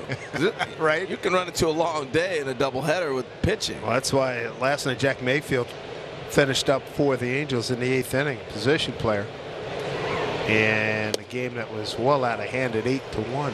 I hate the position player pitching. I'm just telling y'all. I just don't like. Somebody got you out that. No. I just don't like. I don't like it. We already carry 27 guys. How about this? Monday got to go back to 13. Yeah. You know, from 14 pitchers to 13. Yeah. What do you think about that? Well, I still think we're battling back from 2020 with guys not playing a full season. I wanted to keep it longer. I think you go the whole year with long pitching staffs and make up and then start and then go back to next year. But yeah, but if you want to play blowout games and we bring in position players, it was cute at first, but I just don't think it's a great presentation. It's reached. Yeah, okay. Gotten out of hand for you? Well, yeah, I mean, like the Dodgers have one of the best offenses in baseball. They found themselves 5 runs down, said, okay, that's it, never mind, wave the white flag, and ends up being, 16-5 when the game's over or something like that. It's just like, come on now. That's just me, my personal take. It's a good take as LT swings through. That 88 looked a lot firmer than what that number says. 2 down.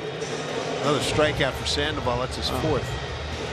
I've been really impressed with Sandoval. He's done a nice job of just hanging in there. I thought he was done 2 innings ago. And he's continued to just reach back for a little extra. He's figured out how to get guys out and get going.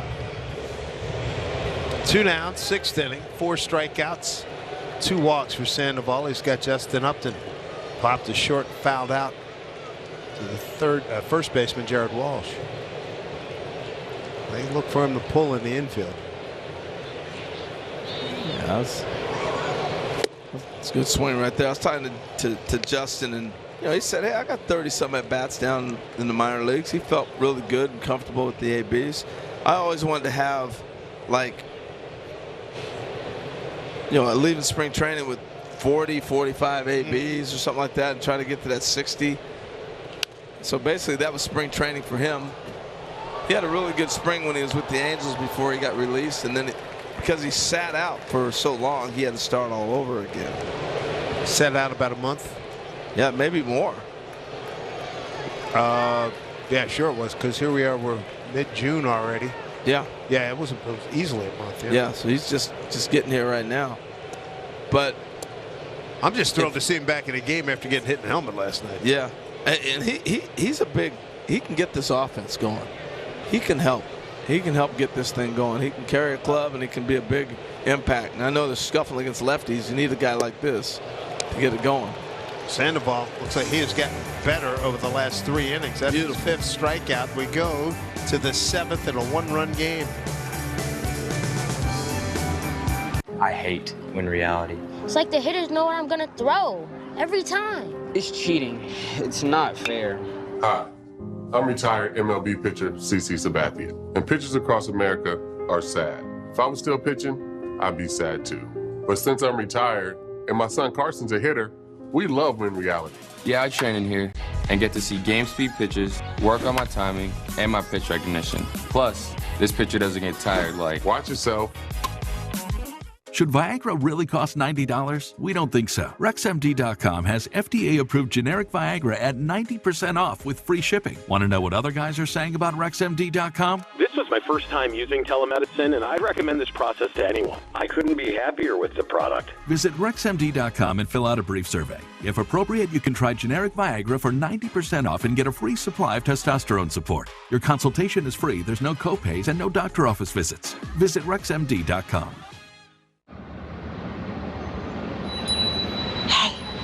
It's me. The summer breeze. I just flew back into town. Let's get outside.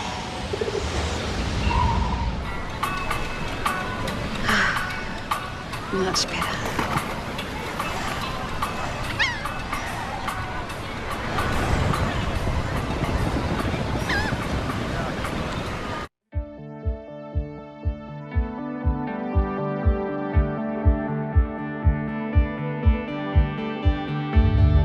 The fire in the 6th inning, Harold. This was some good work. It was great. And, you know, he gave you three or four different spins on that slider. That one had the depth on it to end the inning. I tell you what, when you have a guy like Sergio Romo, who's mastered the slider in the bullpen for you to talk to, and how do you get your grip? When are you using it? How do you get certain depths? If you watch Sergio pitch, he's got 4 or 5 different angles on that slider. He sure does. It becomes 5 or 6 different pitches. And to look at the Muckleshoot Casino Pen report. I'm glad you said that. I'm glad you were able to say that. Muckleshoot Casino.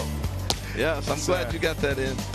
No, look at the pen. It's been, the usage has been fantastic. A lot of available guys here. It's good to know with another game to follow. 7-10 first pitch. Here's Rengifo. He's going to lead off again. He led off in the 5th. Was behind 0-2 and then doubled down the right field line. Yeah, and I was telling him to bunt and hit one off the wall. So I guess I should tell him hit a home run and maybe he'll strike out. Munoz will get Rengifo, Ward, and Trout 9-1 and 2.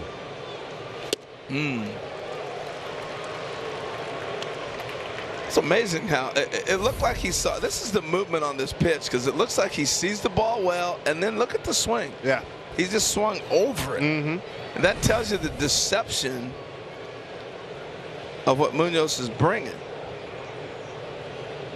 He's a big kid coming downhill too, packing 100.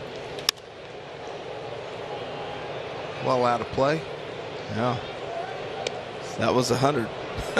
Yeah. And you can tell by the swing too. Just a little late. Boy, I didn't know he had 100. Oh yeah, back pocket. Wow, I thought he was like, he threw all those sliders last half inning. He's sitting with 100 in his back pocket. Mercy.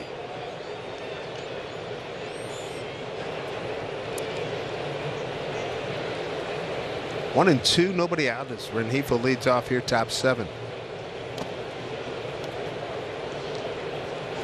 2-2. 2 runs on the board, 4th inning after the Mariners had a 1-0 lead on a Dylan Moore home run 3rd inning. With 2 outs, 2 on, Kurt Suzuki doubled to left. Demo made a diving attempt, couldn't come up with it. A couple runs scored, a couple of fast runners out there, Duffy and Marsh.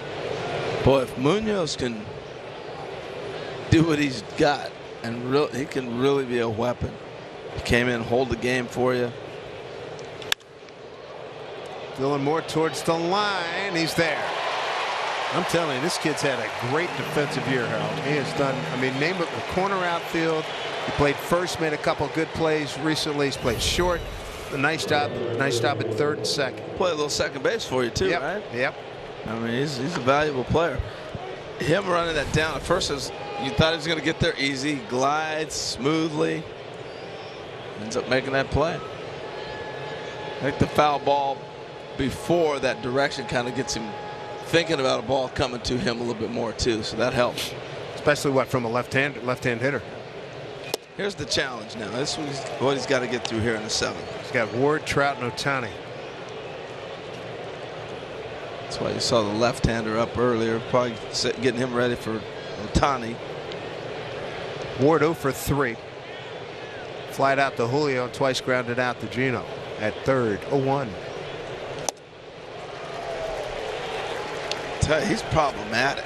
If he's got 100 in his back pocket and a slider like that, wow. Angels do a good job getting on base with their leadoff guys.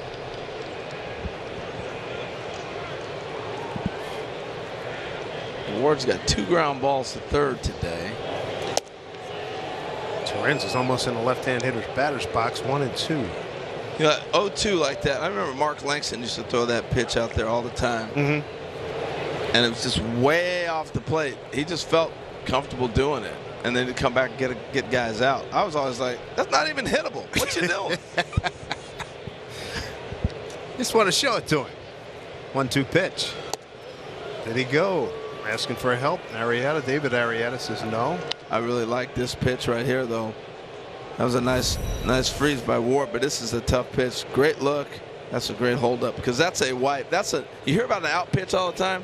That's an out pitch. An out pitch is one that looks like it's going to be a strike, presents to the hitter that I'm going to swing, and then he swings at a ball. And that was a nice job by Ward reading that. Don't try to trick him and go back and throw that 100, though. So he's sitting on heater. 2-2. Outfield straight away.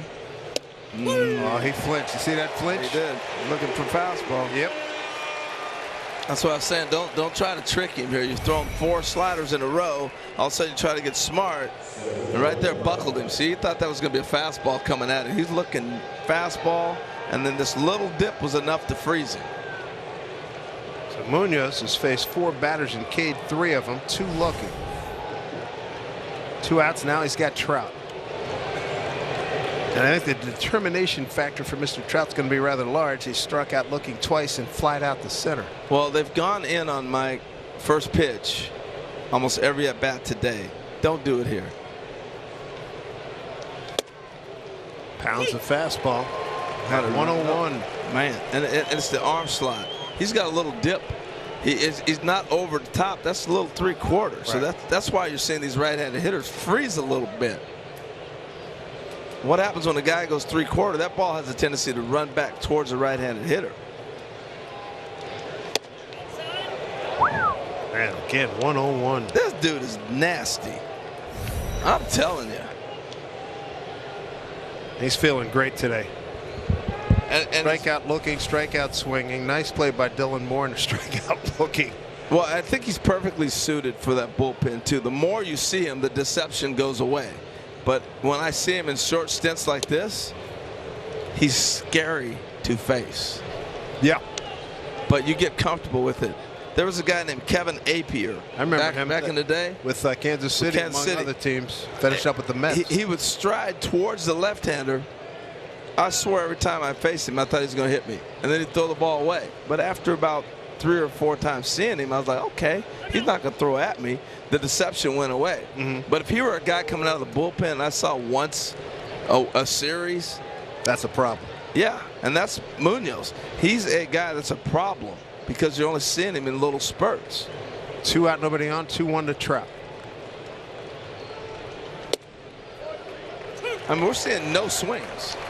We're seeing check swings, but we're seeing no swings. So he's got Trout 2-2, nobody on. He saw what happened to Ward the last AB with Ward sitting on a fastball. Fastball in or first fastball up here? Well, I got to go at the top of the zone with Mike. There's 2 ways you can get him right now. You can go with that slider down and out that we've been seeing, and you can go up in the zone. There you right go. Down the middle. Nicely done by Andres Munoz. Couple of more strikeouts. He's got 4 as he K's Trout to get us to the home 7th.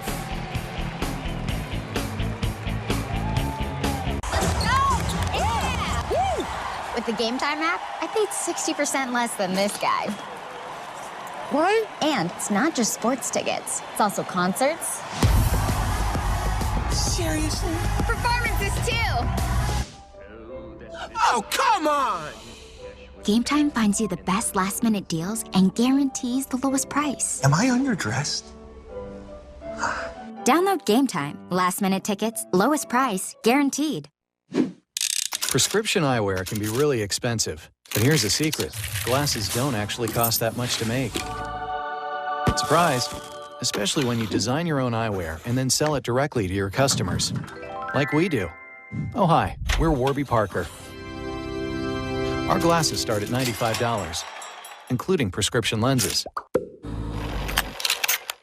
And the best part? You could try 5 pairs for free at warbyparker.com.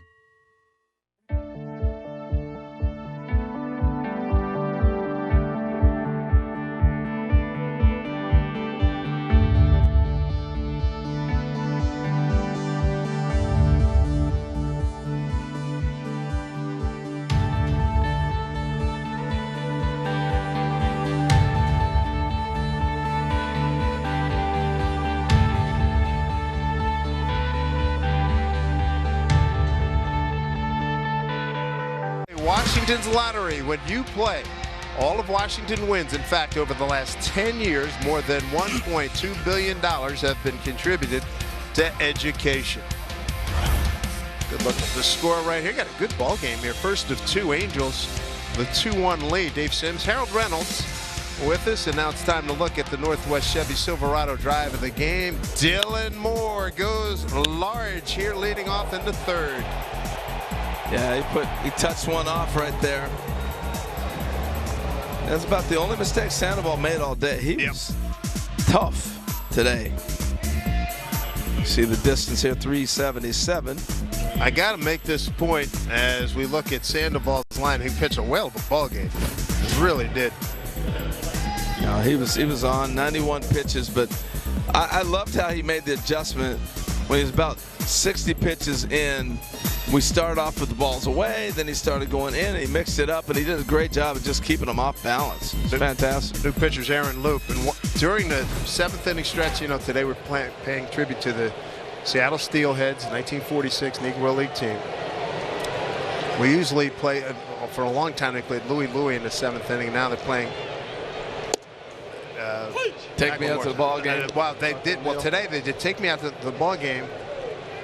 The late great and Hall of Famer Buck O'Neill singing "Take Me Out to the Ball Game." One of the most beautiful human beings I've ever met. I had the whole crowd singing. It was a great moment. No, there's so many things we miss during commercial breaks. That's why you got to come out to the ballparks, people. Love having your watches, but let's get some season tickets. Follow these M's because they're going to turn it on here in the second half. We're not even into the warm weather yet here out in the Northwest. Not the truth. When the weather warms up, the bats are going to warm up. It's a good ball club right here. And we're seeing it on display right now. If the pitching's holding around, there's going to be some offense coming pretty soon. So let's talk about Mr. Loop, who you're facing here. Tough customer, has been around for a lot of years. Yeah, done a nice job. He does a great job of keeping guys off balance. Loves to attack guys, get ahead early. He's 0-2 already on Moore. Ooh. Ouch! Goodness gracious. Yeah, it was a late break. Very late break. Well, that wasn't. I actually looked at the monitor and saw that one instead of looking at the game. Dylan got hit last night in the 5th inning. But Dylan didn't think that was going to hit him. And watch him. He doesn't move. He gets his foot down. He reads the ball perfectly, and it hit his back foot. That's why he was surprised, because he'd read it that it was going to be a ball, and he just gave up on it when you're supposed to as a hitter. But leadoff man on. Here we go. Abraham Turo walking a base hit to right field. Ball one. So Sandoval did his job. Now you go after Luke. And not everybody's the same. If I'm in the dugout right now, I'm going, thank you. Yeah, get the guy out. We got somebody new. I know Luke can be nasty, but we got a new pitcher. Well, Sandoval was dealing. That was pretty impressive. Aaron Loop's in his 11th year in the big leagues. First with the Angels, 7 years in Toronto. Last year with the Mets. Also been with Tampa Bay, San Diego, and the Phillies. Spent a lot of time playing at East Coast baseball. Yes, indeed. Toronto, Philly. You got Bay, New York. Yeah. You got Dylan Moore over there on first, and he's giving him a little jockey move. Loop's got one of the nasty pickoff moves in the league. I mean, I'm talking like Andy Pettit type stuff. He loves to hang, he'll read you, and it presents you a freeze. So Moore knows he's not going anywhere. He's been kind of dancing around over there. And the foot's probably still barking. Yeah. Andy Pettit, you want to talk about move, Andy Pettit. Oh, my goodness. A nasty one. There was a guy back in the day named Teddy Higuera. I remember Teddy. With the Brewers, and reminds me of Luke. See, that's a nice move by Luke a little bit. But Teddy Higuera was a nice pitcher. He used to never throw to first base, but because the way he lifted his leg, you thought he was throwing to first every time. And finally, it was like, he's not throwing over. Would you run? And not a real big guy, about 5'10", right? Yeah, yeah. Had some good years with the Brewers. Teddy Higuera, yeah, I remember him. See, I know a lot of people. Teddy, 5'10", 178. Yeah. Mexico, and he played 9 years, all with Milwaukee. Won 94 games, lost 64. He was good, man. Yeah. Runner goes, good break. Demo, he is in and thrown away. It's backed up by the left fielder. Telling you. Tying run, 90 feet closer. That was going on first movement. He'd shown him 3 different looks, right? The regular conventional one, saw the snap off, and then watch him take off on first movement. And this ball, he had no shot. Why does this ball end up in the outfield? You're like, what is he doing? Well, Dylan does a great job of getting inside the baseline and taking away the angle for the first baseman to throw. So if we had a camera angle or you were the first baseman looking down to second, he's got nowhere to throw it. So he tried to go for a high throw instead of maybe one lower that probably would hit the runner. 3-1 to Toro, bunt attempt. Here's what I'm talking about. See where he's running at? He's got on the inside, he's on the grass. So he took away immediately the angle for him to throw to the shortstop, and that's why the throw ends up high instead of down where he can handle it. 3-2 to Toro. He's 1 for 1 with a walk. But Dave, we ran. There you go. Put pressure. Make him make a play. Make him do something. Toro with that base hit back in the 5th. Broken 0 for 16. See if you can pick up a run here. 3-2. Good speed at second and more. Yes, indeed. Through the 6-hole. Manny will hold him up right there at third. So Abraham Toro having a good day with a couple of knocks. Yeah, he had a good swing, the 3-1 pitch. He's put together a couple of nice ABs right here. And I'm telling you, you might think I'm making this up, but with what Dylan Moore was doing, grabbing all that attention over there, it took Loop out of his rhythm. We've allowed so many pitchers to get in their rhythm and just lock in on the hitter. Totally. And by him dancing around everything else, he took Loop out. He threw 5 times over to first base. Funny you say that because every April 15th we show film of Mr. Robinson on the base paths and what he did. You know? Yeah. I mean, the game's evolved. It's changed a heck of a lot as Cal Raleigh pinch hits for Taylor Trammell. Cal's been hot lately. And he got a home run in last night's game. He went 2 for 4. He had a solo home run second inning and a double to right in the 6th. Nobody out, runners at the corners. There you go. Fly ball base hit will tie it up. I need Raleigh just to hit a ball hard somewhere, and even if he hits into a double play, we tie this game up. You know, can't continue to leave guys sitting out there. You got to pick them up. That was a nice pitch on his hands. Come on, Cal. Cal, 5 hits on the homestand thus far. Got a battle here. He's behind 0-2. Switch hitting catcher. See ya. Strike 3 call. Never got a chance to do some damage right there. Just one away. That's what Loop can do for you with the rule where you got to face 3 batters, right? That's why he's so valuable, because he had to face 3 hitters, and if he can throw and get the right-hander out, he got a little bit of a break, but that's where Mike Trout was getting balls called all day. So regardless of the graphic, the umpire's been consistent on that same pitch all day. So that's what we got to go by. New pitcher. Tell you about him when we come back. A 2-1 ball game. First of 2 here at T-Mobile Park.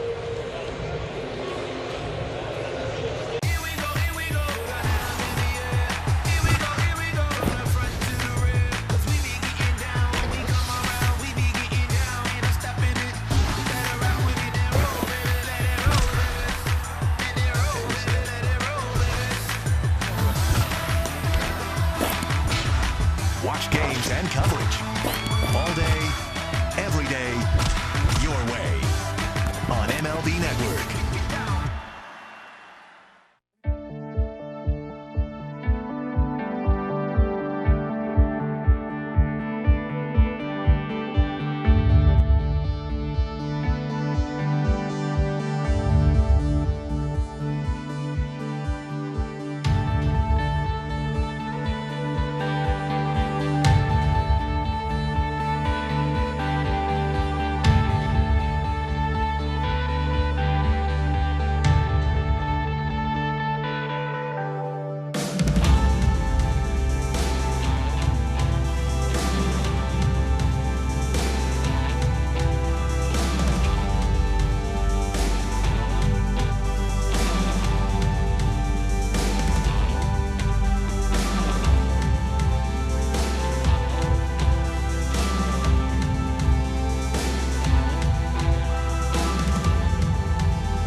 coverage cam.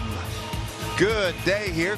Cloudy, but you know what? The comfortability, the temperature is really good right now. Very pleasant here at the ballpark, T-Mobile Park, here in Seattle. Dave Sims with Harold Reynolds, former Mariners second baseman, MLB Network commentator. Glad to have Harold in town.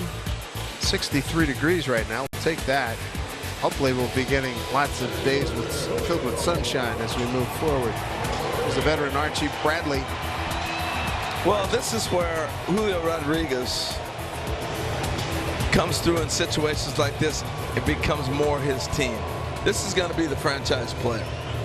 And these are the little things you look for if I'm Jerry DiPoto. Okay, I see it all coming together. I need my big boy to jump up and give me something right here.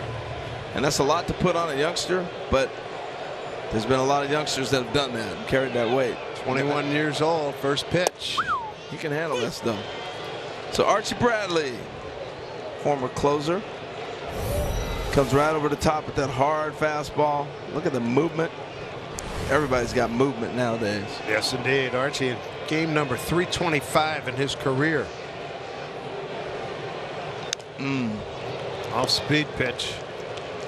Well, Julio's learning all these different pitchers that he's facing as we go on. But I felt like this was a good matchup for him just based on presentation and velocity and everything else. Now, I know he finds himself 0-2, but this is a guy that I think he matches real well with. See if he shortens up just a little bit. One out, fly ball, base hit will get the job done to tie the score at 2.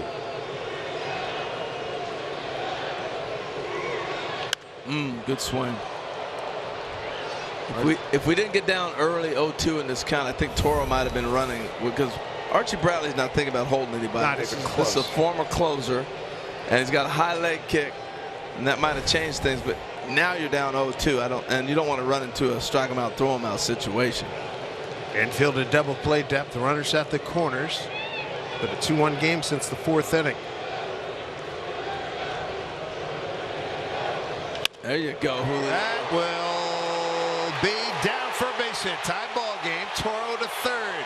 Julio Rodriguez checking in. Cha-ching. An RBI to tie this game at 2-2. There you go, Julio.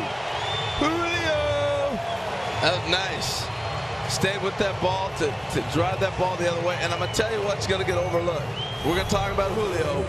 But Toro getting to third base on this ball is great base running. Look at this swing, stays there, fights it off, stays through the ball.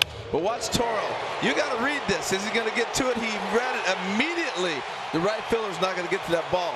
Dave, from our vantage point, did you think it was going to fall? Did you think he had a chance to catch it? Originally, I thought it was going to be good. Then I thought he was going to catch it. Yeah, me because too. it kept hanging up there. I thought it was going to get down quicker. And that's the decision that the base runner at first has to make immediately. There's Ty France, blocked nicely by Suzuki. Now, I'd like to have seen Julio first pitch. Boom, gone. Put a second and third, make him force that infield in. And you got Ty France at the plate. Ty France, 5th inning. Got a 2-out single to right to keep the inning going. But now here's the question for Scott Service. Do you want Julio to run? You take the bat out of your best hitter. Let him hit. Yeah. You're going to let him hit. Absolutely. That's why Julio's not running this situation. If J.P. Crawford was hot right now, maybe you might do it. But I got to let Ty France have every opportunity to hit right here. 5th leading hitter in the league. Top RBI guys, 5th in that category as well. And being a young player, those are the things you got to learn. You know, they'll probably give him the red light, but he's out there going, I want to run. But that you got to understand the situation of the game, too. 1-1. 2-run, 6 hits for the Angels. 2-run, 6 hits for the Mariners. The Steelheads today. Honor the 1946 Negro League team. Yeah, some cool uniforms. I like that. Throw over to first. See, Dave, the other thing, too, I threw in there real quick was if Crawford were hot. I heard you. You have to know if he's hot, okay, I got this bag. He's not swinging the bat well right now. I got to give Ty France every opportunity to hit. 2-1 pitch. There goes Julio. Pitch taken for a strike. Julio standing up, has second base. Stolen base for him. It's number 18. Tops in the American League. See, and you saw the Angels give it to him. You know, they gave it to him the whole way. The catcher doesn't even budge. No infielders don't move. So it's a tough one. I mean, do you want to take that? But now Ty France, I don't give him anything good to hit. This should be a slider in the dirt. Just foul. It was a slider that didn't break. But you know what I'm saying? He's not going to get that fastball. No chance. That Archie Bradley challenges people with. If it was first and third situation. So Toro, he's at third. Julio, with plus speed, he's at second. 2-2 ball game as we play here in the 7th game, one of a doubleheader. 2-2. There it is. Oh, well, breaking ball again. And he's going to see garbage. You know, because they're not going to want to give in to this guy. But Ty France, honestly, it's high compliment. I'm going there with you, but he has the bat control of Edgar. That is really high compliment, and I know where you're going. Yeah, I can appreciate that. You know, in key situations, I can see him putting the ball in play and coming up with a big knock. Full count. J.P. Crawford on deck. This guy's been such a good hitter, pretty much with very few dips in his. That's what I'm saying. That's the consistency of Edgar Martinez. Is he a Hall of Famer? I'm not going there, but I'm saying he provides that consistency like that. 3-2 pitch, drawn in infield. Swing and a miss. Went chasing.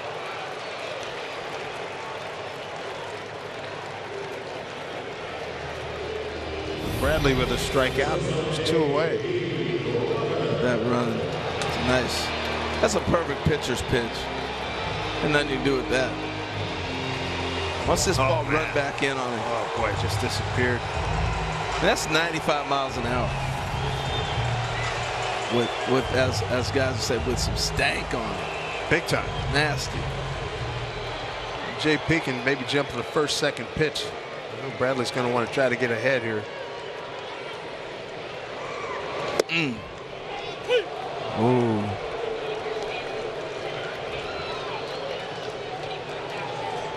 JP today, 0 for 3. Ground out to short and a couple fly balls to center field, Mike Trout.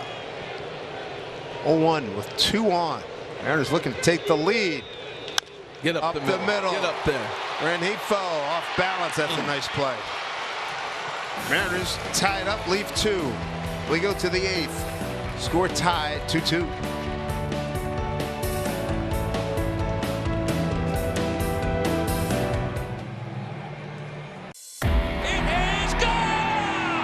Every time he steps up to the plate, goes into his windup, or runs one down.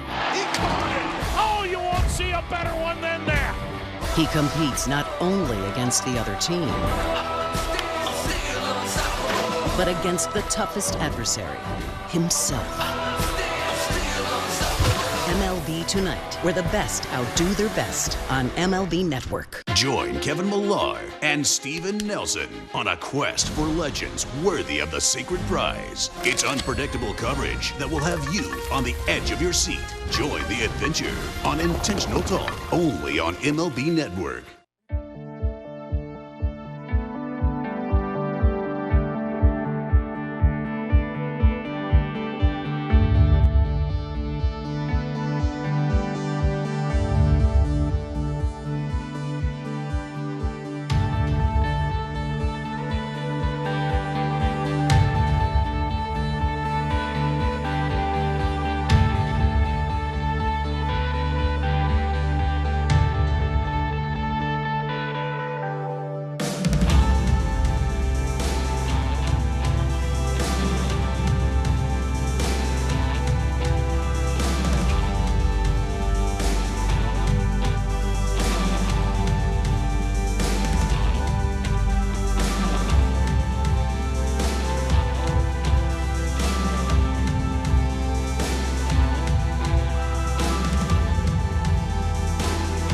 Verlander, the future Hall of Famer, he got knocked around today, and his ERA gives up 4 earned runs, 7 runs total. His His ERA blows up to 2.30. I feel sorry for him. No, I know. Yeah, I'm with you. How about Andres Munoz? He was very impressive. Harold, you're seeing him in person for the first time. My goodness, he was powerful. Well, I love what I saw. He did a great job of being able to keep hitters off balance. He started off with the slider, and he held his best pitch, which is the 101 or 100 mile an hour fastball, to when he needed it. And I thought that was the difference maker. That was a nice one to freeze a hitter 2-2. Might be looking for a heater and then the hitter. But the arm angle that he dips from really presented a problem for right-handed hitters. I myself, I had a little bailout on that. Even up here, nasty. Right? Eric Swanson takes over. And he's got Shohei Ohtani, Jared Walsh, and Matt Duffy. Swanee lives at the top of the zone with a good fastball. Got to be careful of that pitch. Ohtani, boy, he might have gotten away, just gotten away with it. He did. Wow. Oh, man. I barely finished that sentence. That's what he threw him. Gosh. He is so strong. He just missed it. When you hear people say he just missed it, it just misses the barrel of the bat. He got right under it. You can see it down towards the stripe he's using on the bat. It's just down there a little bit off the barrel. If he hits that anywhere on the barrel and really barrels it, we're looking at third deck with that swing. That was nasty. Jared Walsh, the hitter, 0 for 2 of the walk, a strikeout looking. And a foul out to Suarez, who's by his lonesome on the left side of the infield. Ball 1 from Eric Swanson. Jesse Winker now in left field for the Mariners, and Moore moves to right. And Cal Raleigh now doing the catching. And let's not forget Julio Rodriguez coming through with a big knock. Yeah, that was good. Those are little signature things that when you're Jerry DePoto and you continue to put this club together and you put your neck out there with the youngster, and you go, check, check. Speaking of check, they better lock him up now. He's special, man. He is a special elite talent. I know you guys on MLB Network get a chance to talk about him a lot while we're in action. He's such a dynamic player. Well, TV didn't do him justice. Oh, is this your first time in person seeing him? First time in person seeing him and meeting him, shaking hands with him. You know when you meet those like Willie Mays and those guys that have those big claw hands, the grip. Absolutely. This kid's got a grip like that. Swanee strikes out. Jared Walsh, 2 down.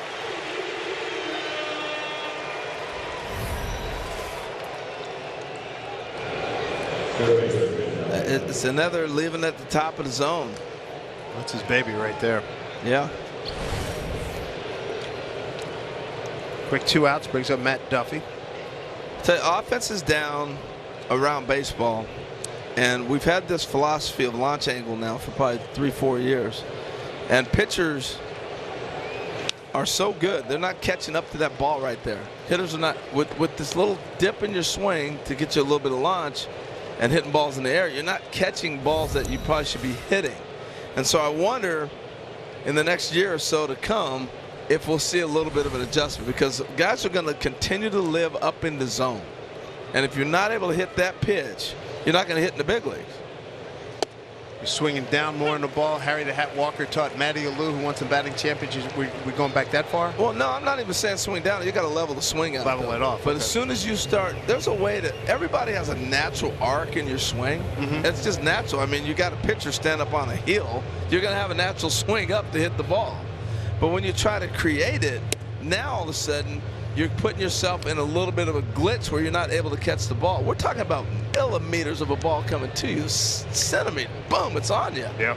So any little extra movement, you're going to miss it. We talk about Ohtani missing that ball. If you look at his swing, he went straight up a little bit. He didn't get where he wanted to, and that's a miss, as opposed to catching it. Goes back to the point you were making about when Trout got caught looking in the 5th. That ball got on him a lot quicker than he was anticipating. Yeah, that was jumped on him. The arms are not going to change. You know, I was at the combine. Only going to get better, right? Oh, you got high school. Oh boy, that's a heck of a pitch by Swanson. Dropped down to 82. Has a nice stroll walking off the mound. A 1-2-3 8th off the inning. zone again. Nice. the ultimate power hour. Quick Pitch takes you around the league. Things are heating up for every must-see moment from the majors. The defending champs are doing what they do best. Quick Pitch, late nights and every morning, only on MLB Network. Baseball's biggest moments are live on MLB Big Inning. MLB.TV's nightly show takes you from game to game for all the grand slams, no-hitters, walk-offs, and more as they happen. Wow, he can do it all! Don't miss the ultimate baseball highlight reel. This is some kind of awesome. After your game ends, the action's just heating up on MLB Big Inning. Every night on MLB.TV.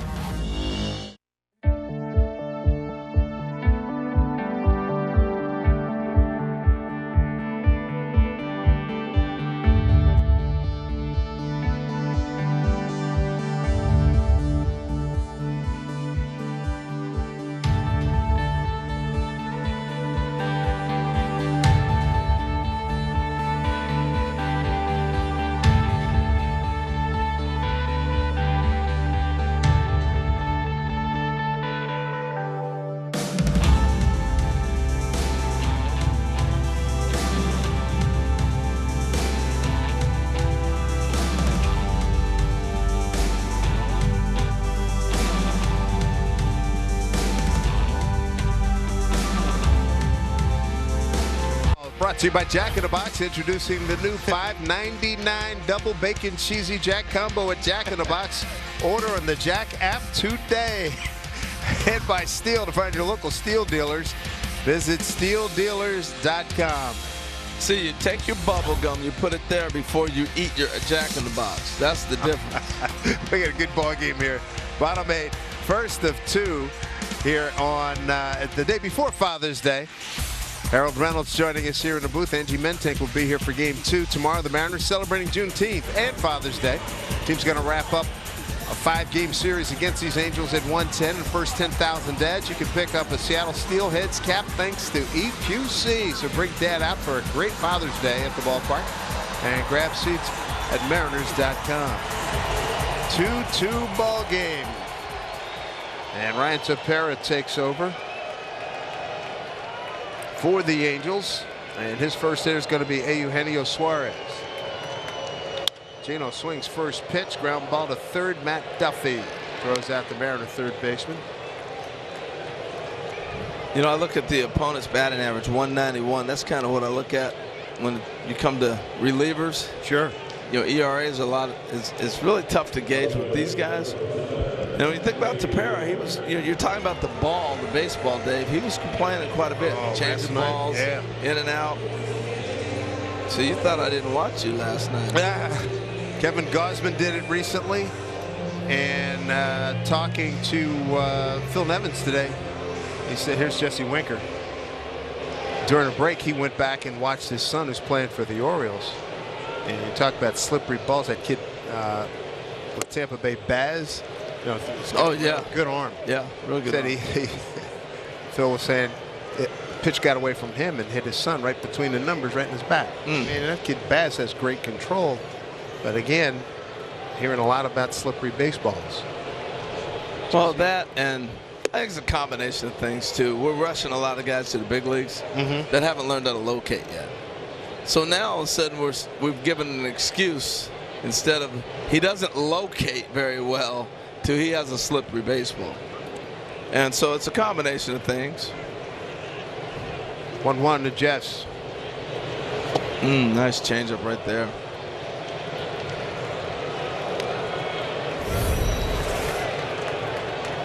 I haven't seen Jesse get it going yet this year like he can. I watched him in Cincinnati a lot. Oh, he was killing it last year, 24-71. But it goes back to what I said with Robbie Ray, man. All of a sudden you go to a new place. You start trying to impress, trying to do things, you get out of sync, and you just don't have that same feel. A lot of times for hitters, you don't have that same voice. You know, I had a guy I grew up with. His name was Mickey Riley, and that was the kid who grew up with me. But his dad, Jack Riley, was the baseball coach at Oregon State in Corvallis. And I grew up in their household, eating all their food up, you name it, I was there. 2-2 to Winker. But Mickey and I, If he catches that ball, he might get a strike there.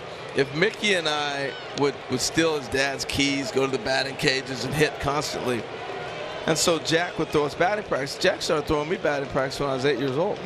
So I'd be in the big leagues, and I'd call Jack up. He's watching all the Mariner games. He's in the Northwest. He'd be like, "Hey, you're getting out in front of everything. Trust your hands. You get them back in a different position." He'd tell me what I was doing. You got to have that voice. Everybody has that one person that has watched you your whole life. That really galvanizes the whole thought process. That's going to drop down, base hit.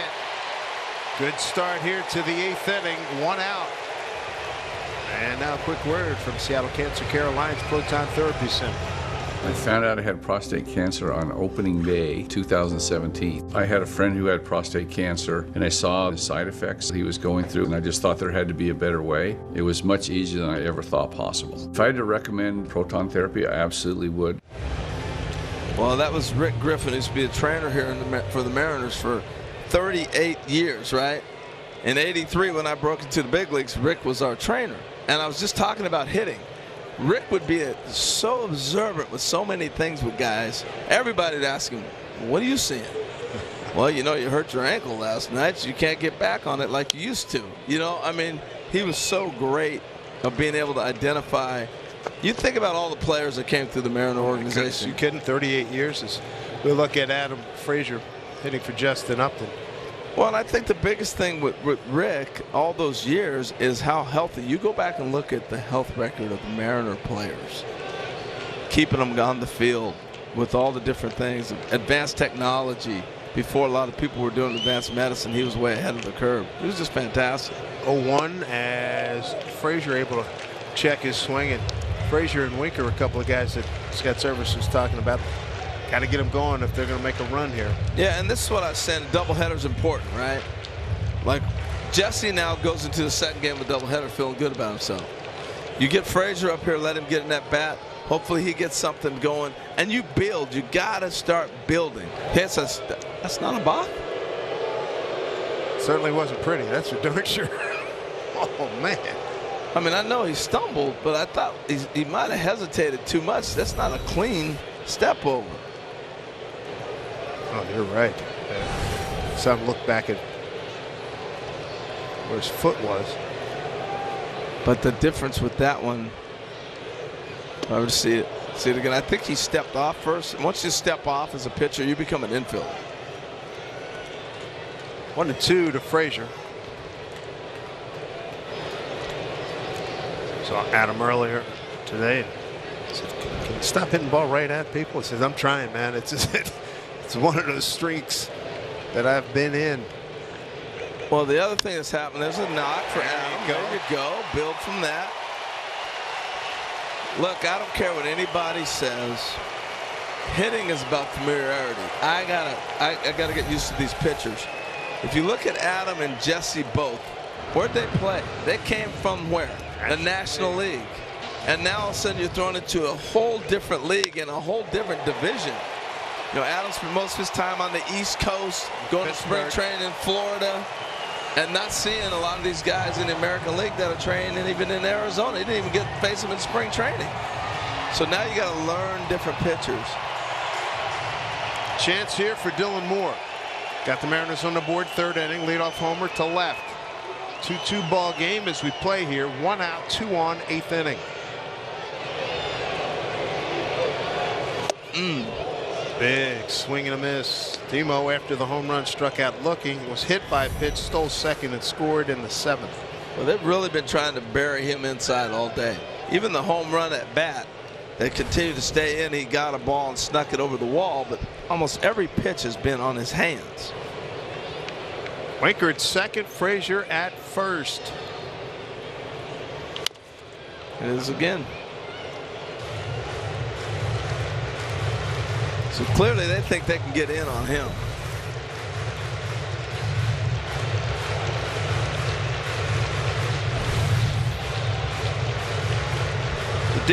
Demo trying to make something happen here. We got Abraham Toro. He's on deck.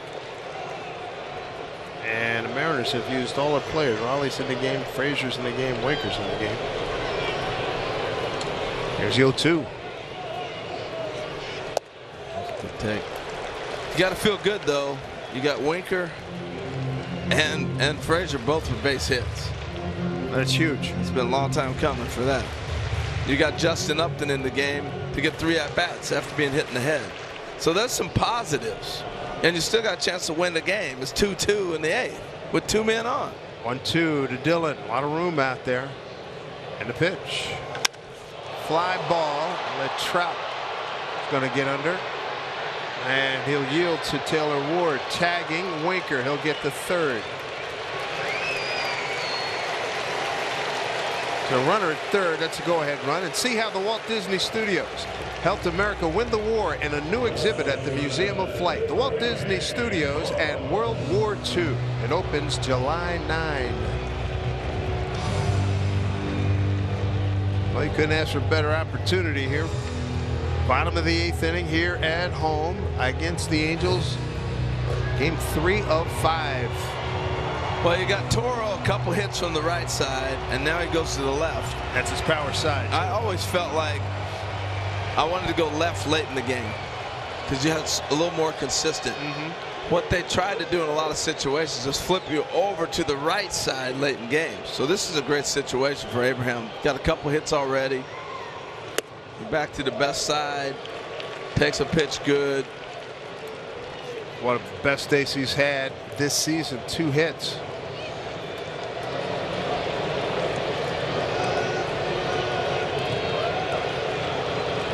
Trying to give the Mariners the lead. Set them up for top 9.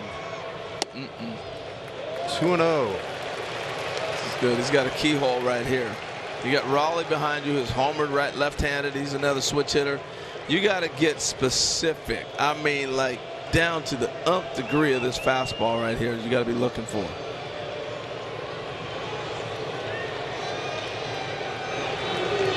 Last time he had 2 hits in a ball game was June 11th.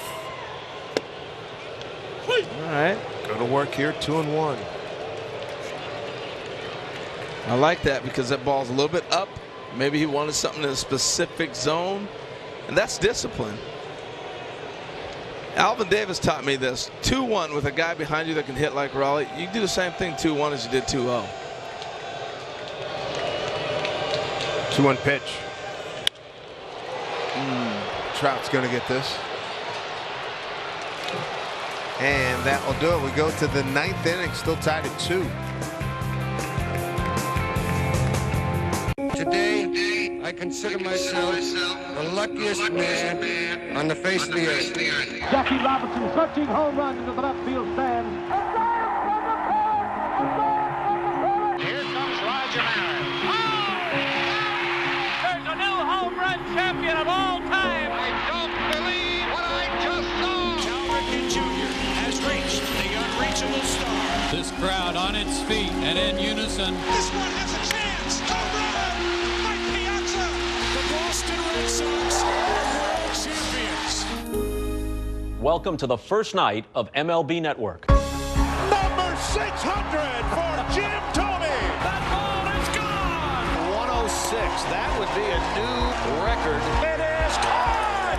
Oh, what a catch by Mike Trout. The Cubs have finally won it all. The Atlanta Braves are world champions.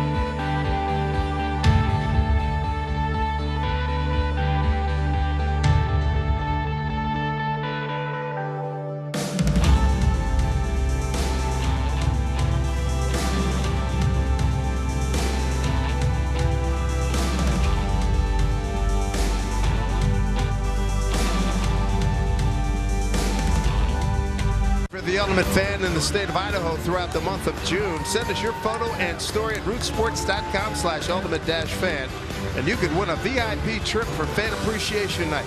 For official rules, visit rootsports.com. Good ball game, 2-2. Yeah. As we go top 9, Dave Sims, Harold Reynolds with us.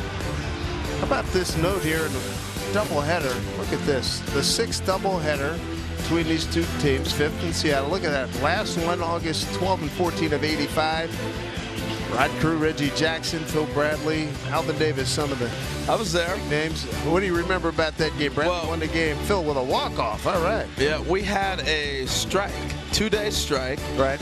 And we were down in Anaheim for meetings because that's where it started at. And they came up here. When they came back up, and we'd started the season back up, we played doubleheaders to make up for the games missed. Jack Percani was the Mariners' second baseman. I remember him. I came in, played defense for Jack a lot of games that year. Paul Sewald taking over on the mound for the Mariners. Sewald, third of an inning in his last outing against Minnesota 3 days ago. But the 2 previous appearances, he had games where he gave up home runs in back-to-back appearances against Boston.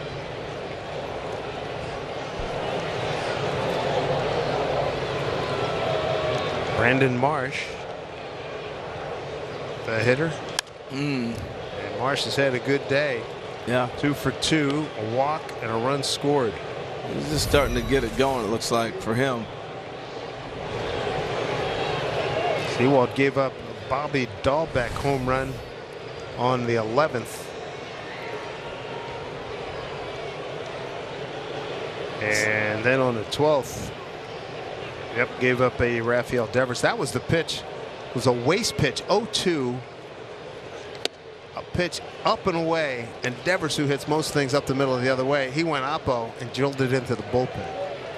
Well, if just me watching Sewell as a left-handed hitter, that arm gets out there early, and the ball kind of comes to me.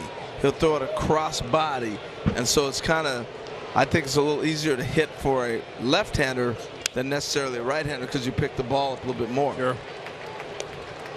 So if I were to see a guy like that, I would think, you know, maybe a changeup or something away might be more difficult for a left-handed hitter to hit. But I bet Devers hit a fastball. The fastball is going to be a ball that you can hit and see off of him. That's exactly what he did.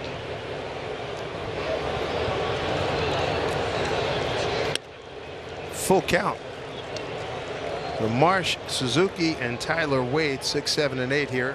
Top of the ninth, 2-2 ball game. Mariners tied it up.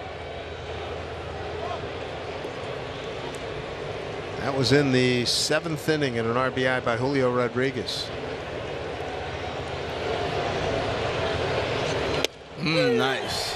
Got it on the outside corner. Strike 3 called. That's 3 consecutive strikeouts of Angel hitters by Mariner pitching.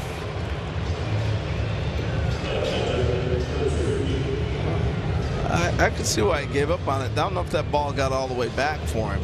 That's right there, perfect. I mean, they've been executing pitches that are just so difficult. You hope that you get that for your second strike, not your third. Yeah, right.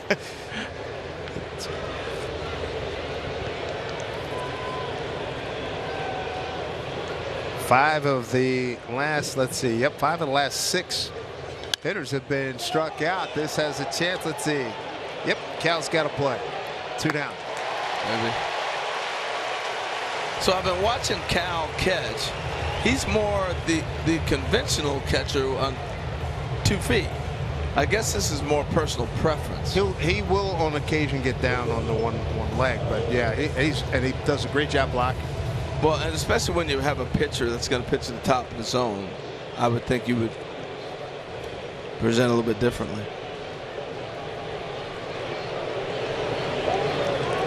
Sewald's got 2 outs. Dealing with Tyler Wade. Twice flat out to center and a strikeout.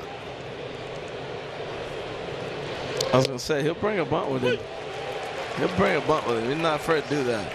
Looking ahead to the Mariners' bottom of the 9th. It'll be Cal Raleigh, Julio Rodriguez, and Ty France. I was always taught, Dave, if I was going to bunt with 2 outs, I better steal second. So right here's a situation you want to swing the bat and hit a gapper. You got to get in scoring position. Right back to him. That's not what he had in mind. Nope. Mariners prosper from it. And here we go. Chance to win it here, bottom 9. Seawald throws a 1-2-3. Cal Raleigh, Julio Rodriguez, and Ty France. 2-2 ball game here at T-Mobile Park. Evan Longoria, a guy last year who was one of the catalysts to a surprising Giants team. Meet Evan Longoria. He's watching MLB Network. Dude, Longo's hitting with big-time power. Still that because that's what baseball fans do. Here we go, Longo, 2022. Today, I consider myself the luckiest man on the face of the earth. Jackie Robinson searching home run into the left field stands. Here comes Roger Maris. There's a new home run champion of all time. I don't believe what I just saw. Cal Ripken Jr. has reached the unreachable star. This crowd on its feet and in unison. This one has a chance. Home run. Mike Piazza. The Boston Red Sox are world champions.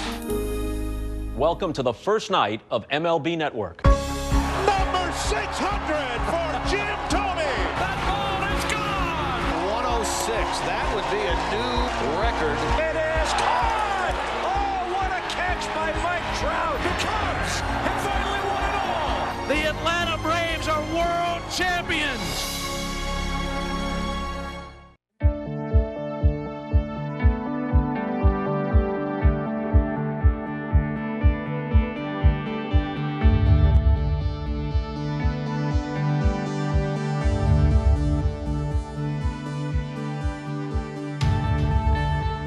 New episode of Mariners All Access this Sunday. Going to take you to Tacoma, visit the Rainiers. We've got updates on Jared Kelnick, Justice Sheffield, and Matt Brash. If you do miss Sunday's episode, tune in for re-airs throughout the week on Root Sports. Crowd of 24,071 on hand here at T-Mobile Park on a Saturday afternoon, first of a split doubleheader. I'm Dave Sims with Harold Reynolds from MLB Network, former Mariners second baseman. The Mariners with a chance to take a 2-1 series lead here against the Angels. And guess what? They're going to have to earn it against this guy. Raisel Iglesias is really good and has been very tough in his career against the Mariners. Yeah, this guy's one of the elite closers in the game. Obviously, the Angels are trying to shut down this half inning so they can get a chance to get back to the top of their order, get back to the plate, I should say.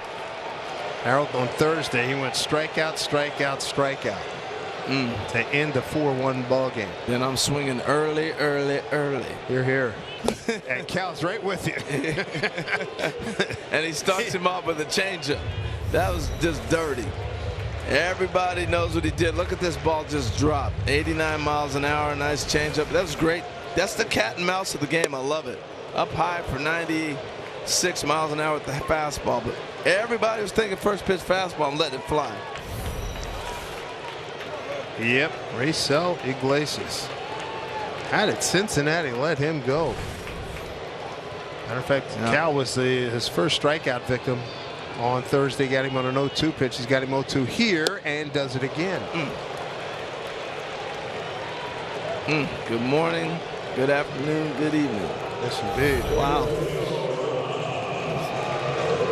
He just did what he wanted to do with that at bat. You know, once you get behind with a guy that has a power changeup and the fastball, you're in trouble. You got to look for. You got to just sit on the heater and adjust. And if he throws a changeup for a strike, you tip the cap. Bad, yeah. Come on, Julio.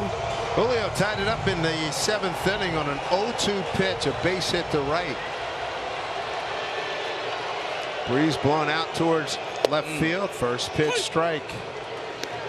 Well, we've seen the changeup, fastball in the high 90s, and a slider right there.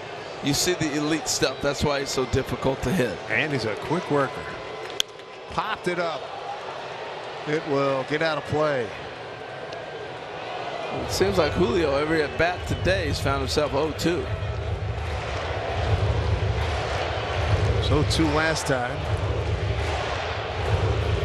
Tell the fans are already in love with this young man. And rightfully so. Ooh, wow, dropped down on him. How about that? And you know, I talked about earlier, people complain about the baseball, and I'm talking about location. This is a veteran location. He drops down and puts this ball right where he wants it. That's just a show me. Wow, look at that pitch. Goodness gracious, 2 down. We're watching a clinic, folks, because the pitch before sets this pitch up. Because he was able to freeze him 0-2 on the ball in, you give him another thought. Boom, that's right down the middle. But because the different angle he went to than what he saw before, you don't pick it up. Remember, we're talking about split second, just boom, ball on you. Remember last year when the Angels came in and Joe Madden was still the manager, and I talked to him. I just said Iglesias' name, and he just went crazy for like 5 minutes. You can't believe how good this guy is. Yeah. Wow. We were talking about Joe Madden when he got dismissed by the Angels. Mm-hmm. And I said we all in baseball should thank Joe Madden, even though he's not with the Angels anymore, for Shohei Ohtani. He took the governors off him. Yeah, good point. He dropped down again. He's nasty.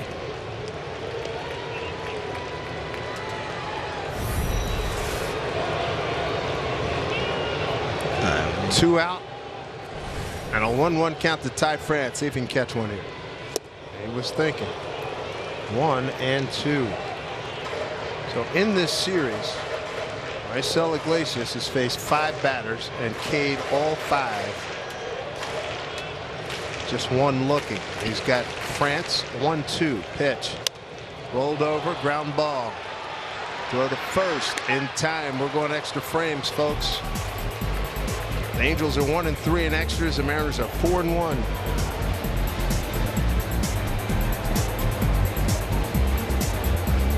Today, I consider myself the luckiest man on the face of the earth. Jackie Robinson searching home run into the left field stands. Here comes Roger Maris. There's a new home run champion of all time. I don't believe what I just saw. Cal Ripken Jr. has reached the unreachable star. This crowd on its feet and in unison. This one has a chance. Home run! Mike Piazza! The Boston Red Sox are world champions. Welcome to the first night of MLB Network. Number 600 for Jim Thome. That ball is gone. 106. That would be a new record. It is caught. Oh, what a catch by Mike Trout. The Cubs have finally won it all. The Atlanta Braves are world champions.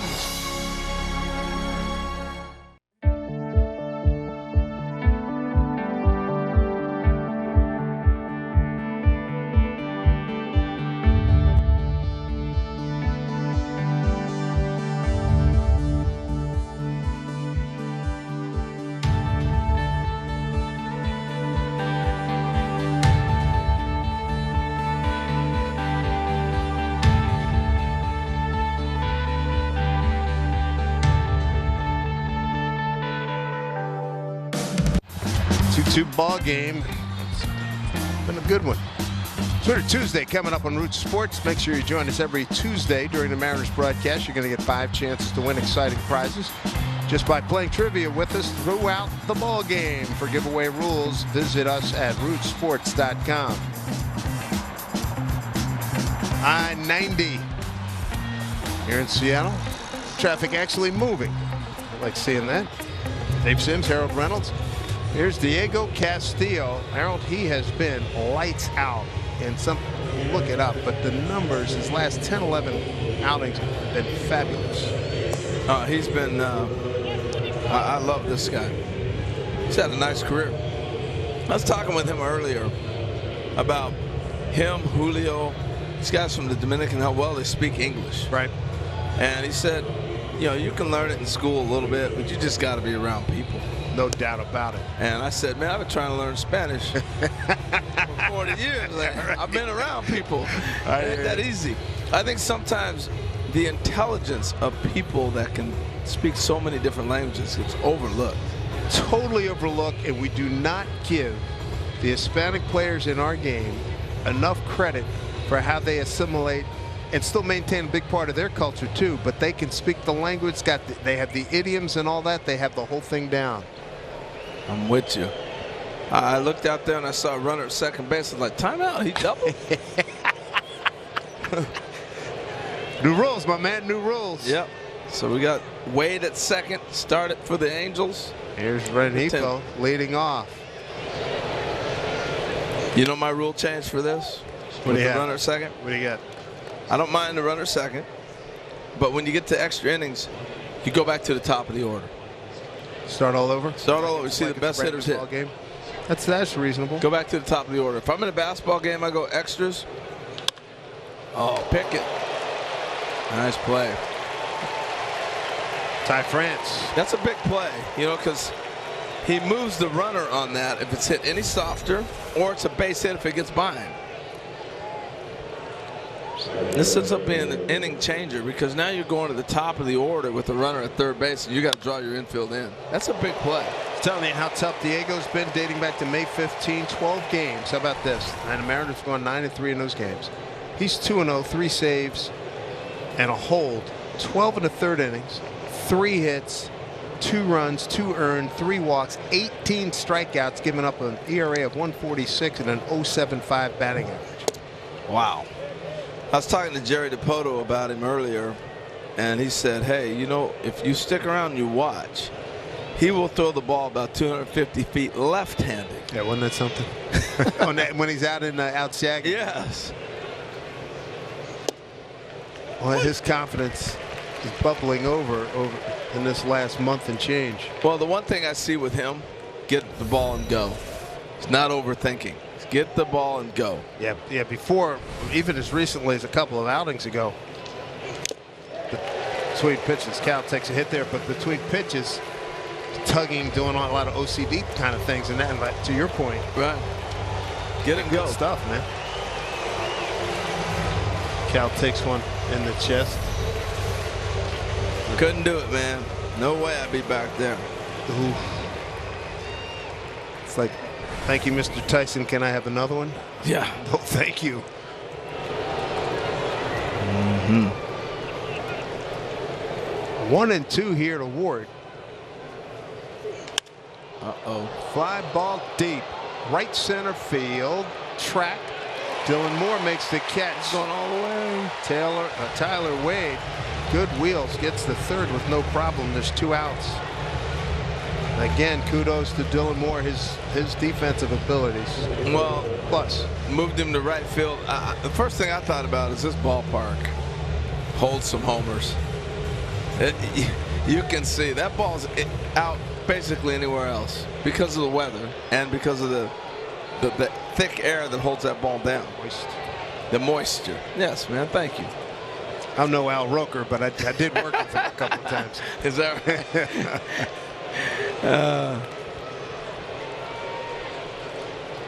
All right, now you got to deal with Trout. So that was an interesting conversation. Do you want Trout or do you want Ohtani? And I can't pass on this, you know. It's like, well, I got to go after Mike Trout right now. Yeah. The way he's struggled today. 3 Ks, 2 of them looking, and been at the top of the zone. He's been kind of in between the fastball and the slider. It's a big challenge right here. And Diego, as we mentioned, feeling good. You know, it's so funny with star players, though. Don't get too froggy. You know, it was funny. I had a conversation with David Justice the other day. He was one of our instructors down at the combine, and he started telling the kids a story. He said, "Hey, look, I had 4 strikeouts. I'm 0 for 4, and before the Dave Sims of the world got to say, here comes Dave Justice, 0 for 4 Ks. Boom, he hit a walk-off homer. The headlines became Dave Justice hit a walk-off. Yeah, right. Smoked. Right center field, deep, and gone. Mike Trout hit a 2-run homer. Yeah, he did. After 3 Ks. That's what I'm saying with these stars. They're 1 at bat away from changing the headline. Yeah, boy, you were right on the money with that. My goodness. Right on the money. That thing got lit up. I mean, Mike Trout had a bad day. Yeah, and hit a 2-run homer, put his team ahead. Just turned around to be in a chance to be the hero. But where's the ball at? You throw him down there in the nitro zone, forget about it. You were talking about that back in the first inning. When you make a mistake down there, he is going to make you pay. He's not getting $500 million for nothing. And that's billion with a B. Let's see who catches this. Well, if you're an Angel, he's got a Mike Trout jersey on. He's been yelling at Mike all night. And you better wait for him for the second game, because I tell you what, I'd be up there climbing the ladder if that was my guy too. Another strike to Ohtani. Shocking. Mike Trout does it again in Seattle. Third home run. Look at that 50th career home run against the Mariners. My gracious.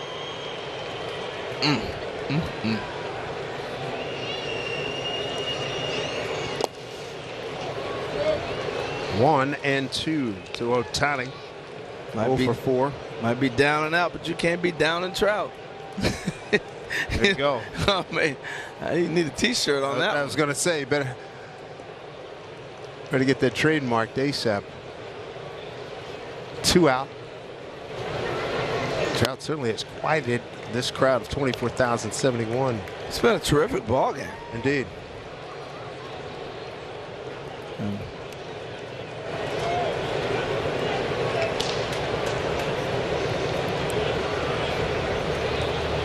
Two-two pitch. Ohtani hit it a mile high. Julio is under it. As he hit some pretty fly balls. 2 balls that hit 2 of the highest balls we've seen the whole week. Mariners will have J.P. Crawford, Eugenio Suarez, and Luis Torrens down 2. Trout has done it again.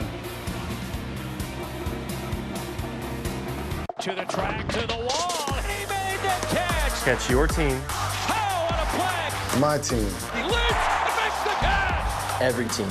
As good as it gets. Only on MLB Network. Today, I consider myself the luckiest man on the face of the earth. Jackie Robinson, 13 home runs into the left field stands. Here comes Roger Maris. There's a new home run champion of all time. I don't believe what I just saw. Cal Ripken Jr. has reached the unreachable star. This crowd on its feet and in unison. This one has a chance. Home run! Mike Piazza! The Boston Red Sox are world champions. Welcome to the first night of MLB Network. Number 600 for Jim Thome. That ball is gone. 106. That would be a new record. It is caught. Oh, what a catch by Mike Trout. The Cubs have finally won it all. The Atlanta Braves are world champions.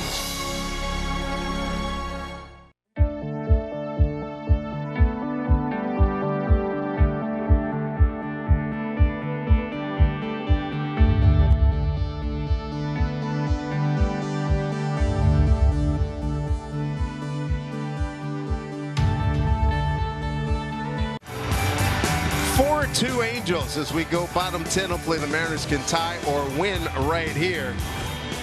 But no matter what happens, been a pleasure, my man. First time, Harold Reynolds and I, we know each other going way back. First time we had a chance to work a game. We've been talking about, hey, hope we get a chance to work a game one time.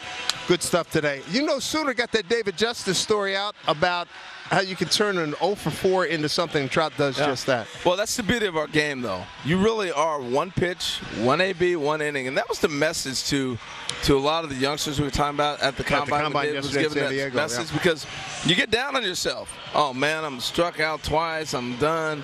You know, he talked about a 4 strikeout game and then changing the headlines. But Mike Trout, tough to give up on Mike. Oh, and then and the other thing too, you caught a pitch down, anything down in the zone that he can go get. Oh yeah, it just takes one mistake. That's why you have to be so perfect. And I'm telling you right now, this Mariner team is on its way. They got to get offense going because it puts so much pressure on the pitching staff. Indeed. When you don't have offense, you got to be perfect execution constantly. And that was the first home run that Diego's given up in the last 13 games. JP with a runner at second, off the glove. There we go. Not over yet. Just got him.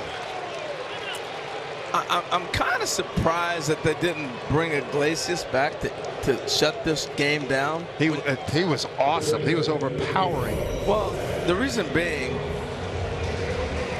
I know you got a doubleheader. You can't worry about another game. You got a 2-run lead. This is a chance to win it, and that's it. You take your wins when you get a chance to get your W's. If there's ever a time for Eugenio Suarez to go large here with a 2-run shot, this is it. Gino today 0 for 4. Trout was 0 for 4 before he homered.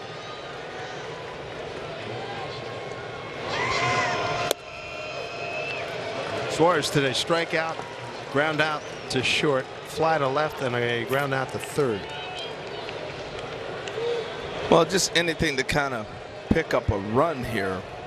You can't have a strikeout. Yeah, you got to get that run, no doubt. 2-0 from Quijada.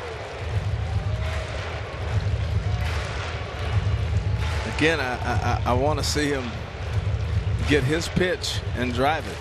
Because this is really, when you are power hitters and that is what your job is to do, this is the situation you want to see him in. The table's set.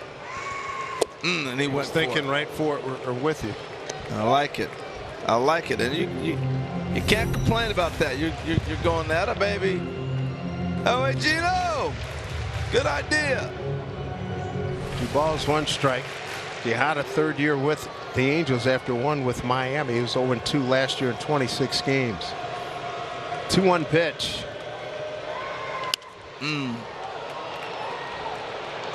Right fielder coming in. That's Ward. Makes the play and gets the ball back in quickly. 2 outs. And that's going to bring up Jesse Winker.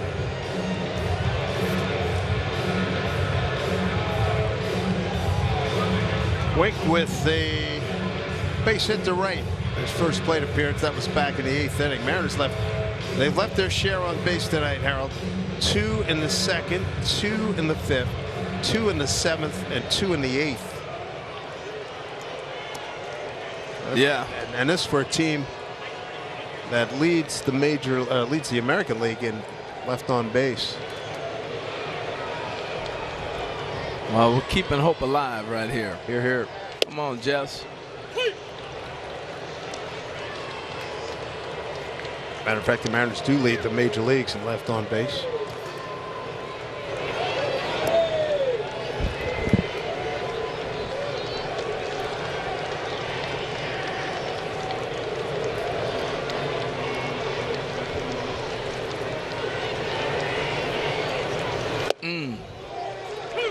And he's behind 0-2, 2 out. Bottom 10, down 2 runs, 4-2 with Ty France at 3rd. Tell you what, we watched the Angel pitchers just attack. Attack. We've seen more 0-1, 0-2 counts.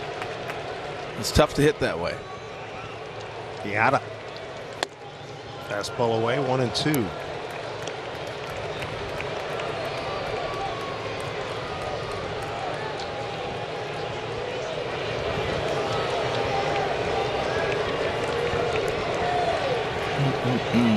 Frazier's on deck if Jesse can keep this thing alive here. 2 out and a 1-2 pitch coming. Strike 3 called. That's the ball game. Mike Trout does it again to the Mariners. 4-2 final in 10. H, my man. We'll see.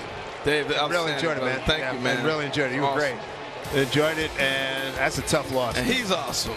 Mike Trout, I'm telling you, special player. Unbelievable. For Harold Reynolds, I'm Dave Sims. Catch you for the 2nd game later on. Angie Mink will join us. Mariners post game starts in 90 seconds with Tom, Val, and Jen.